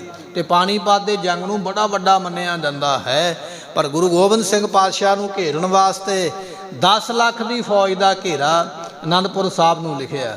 ਆਪਾਂ ਇਸ ਤਰ੍ਹਾਂ ਕਹਿ ਲਈਏ, ਦੁਨੀਆ ਦਾ ਕੋਈ ਵੀ ਇਤਿਹਾਸ, ਕਿਸੇ ਵੀ ਰਾਜੇ ਦੀ ਹਿਸਟਰੀ ਪੜ੍ਹ ਕੇ ਵੇਖ ਲਓ, ਭਾਵੇਂ ਉਹ ਰਾਜਾ ਕਿੰਨਾ ਵੀ ਵੱਡਾ ਕਿਉਂ ਨਾ ਹੋਵੇ, ਇੰਨੀ ਵੱਡੀ ਫੌਜ ਕਿਸੇ ਵੀ ਰਾਜੇ ਨੇ ਕਿਸੇ ਨੂੰ ਘੇਰਨ ਵਾਸਤੇ ਜਾਂ ਮਾਰਨ ਵਾਸਤੇ ਨਹੀਂ ਭੇਜੀ ਜਿੰਨੀ ਫੌਜ ਔਰੰਗਜ਼ੇਬ ਦੀ ਔਰ ਉਹਦੇ ਜਿਹੜੇ ਨੌਕਰ ਨੇ ਰਾਜੇ ਉਹਦੇ ਅਧੀਨ ਹੁਕਮ ਦੇ ਵਿੱਚ, ਉਹਨਾਂ ਨੇ ਘੇਰਾ ਪਾਇਆ। ਸਭ ਤੋਂ ਵੱਡੀ ਫੌਜ ਔਰੰਗਜ਼ੇਬ ਨੇ ਇਹ ਭੇਜੀ ਹੈ। ਗੁਰੂ ਗੋਬਿੰਦ ਸਿੰਘ ਮਹਾਰਾਜ, ਗੁਰੂ ਹਰਗੋਬਿੰਦ ਮਹਾਰਾਜ ਸਾਹਿਬ ਜੀਆਂ ਦੇ ਨਾਲ 4 ਜੰਗ ਹੋਏ ਨਾ, ਤੇ ਚੌਥਾ ਜੰਗ ਜਿਹੜਾ ਉਹ ਪੈਂਡੇ ਖਾਂ ਨੇ ਕੀਤਾ ਸੀ, ਔਰ ਸਾਰੀ ਦੀ ਸਾਰੀ ਫੌਜ ਸ਼ਾਹਜਹਾਨ ਬਾਦਸ਼ਾਹ ਨੇ ਲਾਹੌਰ ਤੋਂ ਦੇ ਕੇ ਭੇਜਿਆ ਸੀ। ਜਦੋਂ ਇਹ ਜਿਹੜਾ ਪੈਂਦੇ ਖਾਨ ਫਰਿਆਦ ਕਰਨ ਵਾਸਤੇ ਗਿਆ, ਤੇ ਰਾਜੇ ਉਦੋਂ ਛੇਤੀ ਕੀਤਿਆਂ ਫਰਿਆਦ ਥੋੜ੍ਹੀ ਸੁਣਿਆ ਕਰਦੇ। ਇਹਨਾਂ ਨੇ ਕੀ ਕੀਤਾ, ਇੱਕ ਬਾਂਸ ਦੇ ਉੱਪਰ ਕੁਕੜੀ ਬੰਨ੍ਹ ਲਈ, ਮੁਰਗੀ ਬੰਨ੍ਹ ਲਈ ਬਾਂਸ ਦੇ ਉੱਪਰ, ਤੇ ਇੱਕ ਬਾਂਸ ਦੇ ਉੱਪਰ ਟਾਕੀ ਬੰਨ੍ਹ ਕੇ ਤੇ ਅੱਗ ਲਾ ਦਿੱਤੀ, ਤੇ ਉਹ ਬਾਂਸ ਕਿਲੇ ਦੇ ਕੋਲ ਜਾ ਕੇ ਉੱਚਾ ਕਰਿਆ ਕਰਨ ਰਾਜੇ ਦੇ ਮਹਿਲ, ਜਿੱਥੇ ਰਾਜੇ ਦਾ ਮਹਿਲ ਸੀ ਨਾ, ਜਿਸ ਮਹਿਲ ਵਿੱਚ ਉਹ ਸੁਤਾ ਹੈ, ਉਸ ਮਹਿਲ ਦੇ ਨੇੜੇ ਜਾ ਕੇ ਉਹ ਬਾਂਸ ਜਿਹਦੇ ਉੱਪਰ ਮੁਰਗੀ ਬੱਧੀ ਹੈ ਉੱਚੀ ਖਿੜਕੀ ਦੇ ਕੋਲ ਲੈ ਕੇ ਜਾਇਆ ਕਰਨ, ਤੇ ਦੂਜੇ ਬਾਂਸ ਦੇ ਨਾਲ ਉਹਨੂੰ ਸੇਕ ਦਿਆ ਕਰਨ। ਉਹ ਜਦੋਂ ਮੁਰਗੀ ਨੂੰ ਸੇਕ ਲੱਗਿਆ ਕਰੇ, ਉਹ ਕੁੜਕੁੜ ਦੀ ਆਵਾਜ਼ ਕਰਿਆ ਕਰੇ, ਤੇ ਬਾਦਸ਼ਾਹ ਵੇਖਦਾ ਪਿਆ ਵੀ ਇਹ ਕਿਹੜਾ ਰਾਤ ਨੂੰ ਮੇਰੀ ਨੀਂਦ ਖਰਾਬ ਕਰਦਾ ਪਿਆ, ਵੀ ਰਾਤ ਨੂੰ ਮੇਰੇ ਮਹਿਲ ਦੇ ਨੇੜੇ ਜਿਹੜਾ ਹੈ ਉਹ ਮੁਰਗੀ ਦੇ ਬੋਲਣ ਦੀ ਆਵਾਜ਼, ਕੁੜਕੁੜ ਦੀ ਆਵਾਜ਼ ਆਉਂਦੀ ਹੈ। ਸਵੇਰ ਚੜ੍ਹਿਆ ਤੇ ਬਾਦਸ਼ਾਹ ਨੇ ਆਖਿਆ ਵੀ ਲਿਆਓ ਜਿਹਨੇ ਮੇਰੀ ਨੀਂਦ ਖਰਾਬ ਕੀਤੀ ਹੈ। ਉਸ ਵੇਲੇ ਪੈਂਡੇ ਖਾਨ ਫਿਰ ਗਿਆ ਸੀ ਫਰਿਆਦ ਲੈ ਕੇ ਵੀ ਮੈਂ ਗੁਰੂ ਹਰਗੋਬਿੰਦ ਪਾਤਸ਼ਾਹ ਨੂੰ ਫੜ ਕੇ ਲਿਆਵਾਂਗਾ, ਮੈਨੂੰ ਵੱਡੀ ਫੌਜ ਚਾਹੀਦੀ ਹੈ। ਤੇ ਸ਼ਾਹਜਹਾਨ ਨੇ ਉਸ ਵੇਲੇ 75,000 ਦੀ ਗਿਣਤੀ ਦੀ ਫੌਜ ਜਿਹੜੀ ਹੈ ਨਾ ਉਸ ਵੇਲੇ ਦਿੱਤੀ ਸੀ। ਸਭ ਤੋਂ ਵੱਡੀ ਫੌਜ ਪੈਂਡੇ ਖਾਨ ਲੈ ਕੇ ਆਇਆ ਗੁਰੂ ਹਰਗੋਬਿੰਦ ਪਾਤਸ਼ਾਹ ਨਾਲ ਜੰਗ ਕਰਨ ਵਾਸਤੇ ਕਰਤਾਰਪੁਰ ਸਾਹਿਬ ਦੀ ਧਰਤੀ ਤੇ, ਪਰ ਉਹਦੀ ਗਿਣਤੀ ਵੀ 75,000 ਹੈ ਜਦੋਂ ਮਹਾਰਾਜ ਨੇ ਪੈਂਡੇ ਖਾਨ ਨੂੰ ਮਾਰਿਆ। ਪਰ ਗੁਰੂ ਗੋਬਿੰਦ ਸਿੰਘ ਪਾਤਸ਼ਾਹ ਨੂੰ ਫੜਨ ਵਾਸਤੇ ਇੱਥੇ ਤੇ ਗਿਣਤੀ ਮਿੰਤੀ ਦੇ ਉੱਪਰ ਦੀਆਂ ਗੱਲਾਂ, 10 ਲੱਖ ਦੀ ਫੌਜ ਜਿਹੜੀ ਕਿਸੇ ਵੀ ਇਤਿਹਾਸ ਵਿੱਚ ਤੁਹਾਨੂੰ ਨਹੀਂ ਮਿਲੇਗੀ ਵੀ ਇੰਨੀ ਵੱਡੀ ਫੌਜ ਨੇ ਕਿਸੇ ਰਾਜੇ ਨੇ ਘੇਰ ਕੇ ਕਿਸੇ ਨਾਲ ਜੰਗ ਕੀਤਾ, ਇੰਨੀ ਫੌਜ ਭੇਜ ਕੇ। ਰੋ ਵਿਚਾਰ ਸਤਿਗੁਰੂ ਪਾਤਸ਼ਾਹ ਮਹਾਰਾਜ ਸਾਹਿਬ ਜੀਆਂ ਦੇ ਲੜਨ ਦੇ ਨਾਲ ਇਹ ਜਿਹੜਾ ਵਜ਼ੀਰ ਖਾਨ ਹੈ 450 ਝੰਡੇ ਦੇ ਸਮੇਤ ਜਿਹੜੀ ਫੌਜ ਹੈ, ਉਸ ਵੇਲੇ ਵਜ਼ੀਰ ਖਾਨ ਵੀ ਪੈ ਗਿਆ ਟੁੱਟ ਕੇ ਮਗਰ ਉਸੇ ਵੇਲੇ ਸਤਿਗੁਰਾਂ ਨੂੰ ਘੇਰਨ ਵਾਸਤੇ। ਲੱਖੋਂ ਲਸ਼ਕਰ ਲੈ ਮੁੰਡਾਇਓ, ਅਤੇ ਲੱਖਾਂ ਦੀ ਗਿਣਤੀ ਵਿੱਚ ਇਹਦੇ ਕੋਲ ਫੌਜ ਹੈ। 450 ਝੰਡੇ ਥੱਲੇ ਕਿੰਨੀ ਵੱਡੀ ਫੌਜ ਹੋਵੇਗੀ, ਲੱਖਾਂ ਦੀ ਗਿਣਤੀ ਆਪਾਂ ਕਹਿ ਸਕਦੇ। ਉਮੜ ਗਈ ਇੱਕੇ ਵਾਰੀ, ਜਿਵੇਂ ਕੋਈ ਭਰਿਆ ਹੋਇਆ ਦਰਿਆ ਟੁੱਟ ਜਾਵੇ ਨਾ ਤੇ ਇੱਕੇ ਵਾਰੀ ਹੜ੍ਹ ਦਾ ਪਾਣੀ ਆ ਜਾਂਦਾ ਹੈ। ਇਸ ਤਰ੍ਹਾਂ ਇਹ ਬੈਠੀ ਹੋਈ ਫੌਜ ਜਿਹੜੀ ਹੈ ਨਾ ਹੜ੍ਹ ਦੇ ਪਾਣੀ ਦੇ ਵਾਂਗ ਇੱਕੇ ਵਾਰੀ ਦੌੜੀ ਹੈ ਜਿੱਧਰ ਨੂੰ ਗਏ ਮਹਾਰਾਜ ਨੂੰ ਘੇਰਾ ਪਾਉਣ ਵਾਸਤੇ। ਸ਼ੇਰ ਦਾ ਸੂਬਾ ਲਬ ਕੁਰਕੋ। ਇਸੇ ਤਰ੍ਹਾਂ ਗੁਰਮੁਖੋ ਲਾਹੌਰ ਦਾ ਸੂਬੇਦਾਰ ਹੈ, ਜ਼ਬਰਦਸਤ ਖਾਨ ਇਹਦਾ ਨਾਮ ਸੀ। ਇਹ ਲਾਹੌਰ ਦਾ ਸੂਬੇਦਾਰ, ਜਿਵੇਂ ਆਪਾਂ ਕਹਿ ਲਈਏ ਸੂਬੇਦਾਰ ਦੀ ਪਹੁੰਚ ਜਿਹੜੀ ਇੱਕ ਮੁੱਖ ਮੰਤਰੀ ਜਿੰਨੀ ਹੈ, ਸੋ ਇਹ ਲਾਹੌਰ ਦੇ ਇਲਾਕੇ ਦਾ ਆਪਾਂ ਕਹਿ ਲਈਏ ਵੀ ਅੱਜ ਦੇ ਮੁੱਖ ਮੰਤਰੀ ਜਿੰਨੀ ਪਹੁੰਚ ਰੱਖਣ ਵਾਲਾ ਇਹ ਸੂਬੇਦਾਰ ਹੈ। 450 ਝੰਡੇ ਦੀ ਫੌਜ ਇਹਦੇ ਥੱਲੇ ਹੈ। ਸੋ ਇਹ ਵੀ ਆਪਣੀ ਫੌਜ ਲੈ ਕੇ ਉਸ ਵੇਲੇ ਦੌਰ ਚਲਿਓ ਪਕਰਨ ਸ੍ਰੀ ਗੁਰੂ ਸਤਿਗੁਰੂ ਪਾਤਸ਼ਾਹ ਮਹਾਰਾਜ ਜੀਆਂ ਨੂੰ ਫੜਨ ਵਾਸਤੇ ਇਹ ਸੂਬੇਦਾਰ ਵੀ ਦੌੜ ਪਿਆ ਹੈ। ਪਹਾੜੀ ਰਾਜੇ ਵੀ ਭੱਜ ਪਏ ਉਸੇ ਵੇਲੇ। ਵਜ਼ੀਰ ਖਾਨ ਸਰਹੰਦ ਦਾ ਸੂਬੇਦਾਰ ਵੀ ਦੌੜਿਆ ਹੈ। ਲਾਹੌਰ ਦਾ ਸੂਬੇਦਾਰ ਜ਼ਬਰਦਸਤ ਖਾਨ ਇਹ ਆਪਣੀ ਫੌਜ ਲੈ ਕੇ ਉਸ ਵੇਲੇ ਭੱਜਿਆ ਹੈ। ਬੇਸ਼ੁਮਾਰ ਜਿਮ ਨਿਸ ਅੰਧਿਆਰੀ। ਜਿਨ੍ਹਾਂ ਦੇ ਕੋਲ ਗੁਰਮੁਖੋ ਬੜੀ ਵੱਡੀ ਫੌਜ ਹੈ, ਪਰ ਕਹਿਣ ਲੱਗੇ ਫੌਜ ਕਿੰਨੀ ਹੈ? ਜਿਵੇਂ ਕੋਈ ਕਾਲੀ ਬੋਲੀ ਰਾਤ ਹੋਵੇ ਨਾ ਤੇ ਹਨੇਰੇ ਦੀ ਗਿਣਤੀ ਨਹੀਂ ਹੁੰਦੀ ਹੈ। ਇੰਨੀ ਵੱਡੀ ਫੌਜ ਹੈ। ਭਾਈ ਸੰਤੋਖ ਸਿੰਘ ਜੀ ਕਹਿੰਦੇ ਗਿਣਤੀ ਨਹੀਂ ਹੋ ਸਕਦੀ ਹੈ। 4 ਚਫੇਰੇ ਘੋੜੇ ਹੀ ਘੋੜੇ, ਵੱਖਰੀਆਂ ਵੱਖਰੀਆਂ ਵਰਦੀਆਂ ਦੇ ਵਿੱਚ ਸਿਪਾਹੀ ਹੀ ਸਿਪਾਹੀ ਦਿਖਾਈ ਦਿੰਦੇ ਪਏ। ਇੰਨੇ ਰਾਜੇ ਰਜਵਾੜਿਆਂ ਦੀ ਫੌਜ ਔਰ ਸੂਬੇਦਾਰਾਂ ਦੀ ਫੌਜ ਹੈ, ਇੱਕੇ ਵਾਰੀ ਇਕੱਠੀ ਹੋ ਕੇ ਚੱਲ ਪਈ ਹੈ। ਸੈਨਾ ਉਮੜੀ ਸਭ ਇੱਕ ਵਾਰੀ ਸਾਰੀ ਫੌਜ ਜਿਹੜੀ ਹੈ ਉਮੜ ਕੇ ਪੈ ਗਈ। ਜਿਵੇਂ ਹੜ੍ਹ ਦਾ ਜਲ ਇੱਕੇ ਵਾਰੀ ਆਉਂਦਾ ਤੇ ਟੱਕਰ ਮਾਰਦਾ ਤੇ ਸਭ ਕੁਝ ਰੋੜ ਕੇ ਲੈ ਜਾਂਦਾ ਹੈ। ਗੁਰੂ ਗੋਬਿੰਦ ਸਿੰਘ ਪਾਤਸ਼ਾਹ ਨਾਲ ਵਾਅਦਾ ਕਰਨ ਵਾਲੇ, ਕੁਰਾਨ ਦੀਆਂ ਸਹੁੰਆਂ ਖਾਣ ਵਾਲੇ, ਗਊ ਅਤੇ ਗੀਤਾ ਦੀ ਸਹੁੰ ਖਾਣ ਵਾਲੇ, ਖੁਦਾ ਦੀ ਸਹੁੰ ਖਾਣ ਵਾਲੇ ਅੱਜ ਸਾਰੀਆਂ ਸਹੁੰਆਂ ਭੁੱਲ ਕੇ ਆਪਣੇ ਧਾਰਮਿਕ ਪਰੰਪਰਾ ਨੂੰ, ਗ੍ਰੰਥਾਂ ਦਾ ਸਤਿਕਾਰ ਨਾ ਕਰਦਿਆਂ ਹੋਇਆਂ ਹਮਲਾ ਕਰ ਦਿੱਤਾ ਹੈ। ਇਹ ਤੇ ਧੰਨ ਗੁਰੂ ਗੋਬਿੰਦ ਸਿੰਘ ਮਹਾਰਾਜ ਨੇ, ਜਿਨ੍ਹਾਂ ਨੇ ਫਿਰ ਵੀ ਧਾਰਮਿਕ ਗ੍ਰੰਥਾਂ ਦੀ ਇੱਜ਼ਤ ਰੱਖਦਿਆਂ ਹੋਇਆਂ ਇਹਨਾਂ ਦਾ ਬਚਨ ਮੰਨ ਲਿਆ। ਮਹਾਰਾਜ ਸਾਹਿਬ ਜੀ ਸਗੋਂ ਸਤਿਕਾਰ ਕਰਦੇ ਪਏ ਵੀ ਇਹ ਧਰਮ ਦੀ ਸਹੁੰ ਖਾਂਦੇ, ਸਾਨੂੰ ਧਰਮ ਦੀ ਆਂਢ ਰੱਖਣੀ ਚਾਹੀਦੀ ਹੈ। ਪਰ ਜਿਨ੍ਹਾਂ ਨੇ ਸਹੁੰ ਖਾਧੀ ਹੈ ਉਹਨਾਂ ਨੇ ਅੱਜ ਸਭ ਕੁਝ ਭੁਲਾ ਦਿੱਤਾ ਹੈ। ਸੋ ਮਹਾਰਾਜ ਸਾਹਿਬ ਜੀ ਇਹ ਜਿਹੜਾ ਨਗਰ ਹੈ, ਜਿਹੜਾ ਆਪਾਂ ਪਿੱਛੇ ਸਰਵਣ ਕੀਤਾ ਰਾਮ ਘਨੌਲਾ, ਇਹ ਨਗਰ ਇੱਥੇ ਅਜੇ ਮਹਾਰਾਜ ਪਹੁੰਚੇ ਨੇ। ਇਹ ਫੌਜਾਂ ਲੱਗ ਗਈਆਂ ਮਗਰ। ਹੁਣ ਮਹਾਰਾਜ ਸਾਹਿਬ ਜੀ ਨੂੰ ਘੇਰਾ ਪਾਉਣਗੇ। ਪਾਤਸ਼ਾਹ ਕਿਵੇਂ ਜੰਗ ਕਰਦੇ ਔਰ ਕਿਵੇਂ ਪਰਿਵਾਰ ਦਾ ਵਿਛੋੜਾ ਪੈਂਦਾ ਹੈ, ਇਹ ਆਪਾਂ ਅਗਲੇ ਦੀਵਾਨ ਵਿੱਚ ਸਰਵਣ ਕਰਾਂਗੇ। ਸਮੇਂ ਦੀ ਸਮਾਪਤੀ, ਭੁੱਲਾਂ ਦੀ ਮੁਆਫੀ। ਲੇਖੈ ਕਤਹਿ ਨ ਛੂਟਿਐ, ਬਖਸ਼ਨਹਾਰ ਬਖਸ਼ ਲੈ। ਵਾਹਿਗੁਰੂ ਜੀ ਕਾ ਖਾਲਸਾ। ਸਾਧ ਸੰਗਤ ਜੀ, ਬੇਨਤੀ ਹੈ ਕਿ ਗੁਰਦੁਆਰਾ ਸਾਹਿਬ ਵਿਖੇ ਲਾਇਬ੍ਰੇਰੀ ਵਾਸਤੇ ਅਤੇ ਬੱਚਿਆਂ ਦੀਆਂ ਕਲਾਸਾਂ ਵਾਸਤੇ ਕਮਰਿਆਂ ਦੀ ਸੇਵਾ ਹੋ ਰਹੀ ਹੈ। ਜਿਨ੍ਹਾਂ ਸੰਗਤਾਂ ਨੇ ਆਪਣੇ ਦਸਾਂ ਨੋਆਂ ਦੀ ਕਿਰਤ ਕਮਾਈ ਵਿੱਚੋਂ ਯੋਗਦਾਨ ਪਾਉਣਾ ਹੋਵੇ, ਉਹ ਸੰਗਤਾਂ ਯੋਗਦਾਨ ਪਾ ਕੇ ਲਾਹਾ ਪ੍ਰਾਪਤ ਕਰੋ। ਵਾਹਿਗੁਰੂ ਜੀ ਕਾ ਖਾਲਸਾ, ਵਾਹਿਗੁਰੂ ਜੀ ਕੀ ਫਤਿਹ। ਵਾਹਿਗੁਰੂ ਸਾਹਿਬ ਜੀ। ਤੂੰ ਚੋ ਸਜਨ ਮੈਂਡਿਆ, ਢੇਈ ਸਿਸ ਉਤਾਰ। ਨੈਣ ਮਹਿੰਜੇ ਤਰਸਦੇ, ਕਦ ਪਸੀ ਦੀਦਾਰ। ਦਰਸ਼ਨ ਪਿਆਸੀ ਦਿਨ ਸਰਾਤ, ਚਿਤ ਬੋਇਨ ਦਿਨ ਨੀਤ। ਖੋਲ ਕਪਟ ਗੁਰ ਮੇਲਿਆ, ਨਾਨਕ ਹਰ ਸੰਗ ਮੀਤ।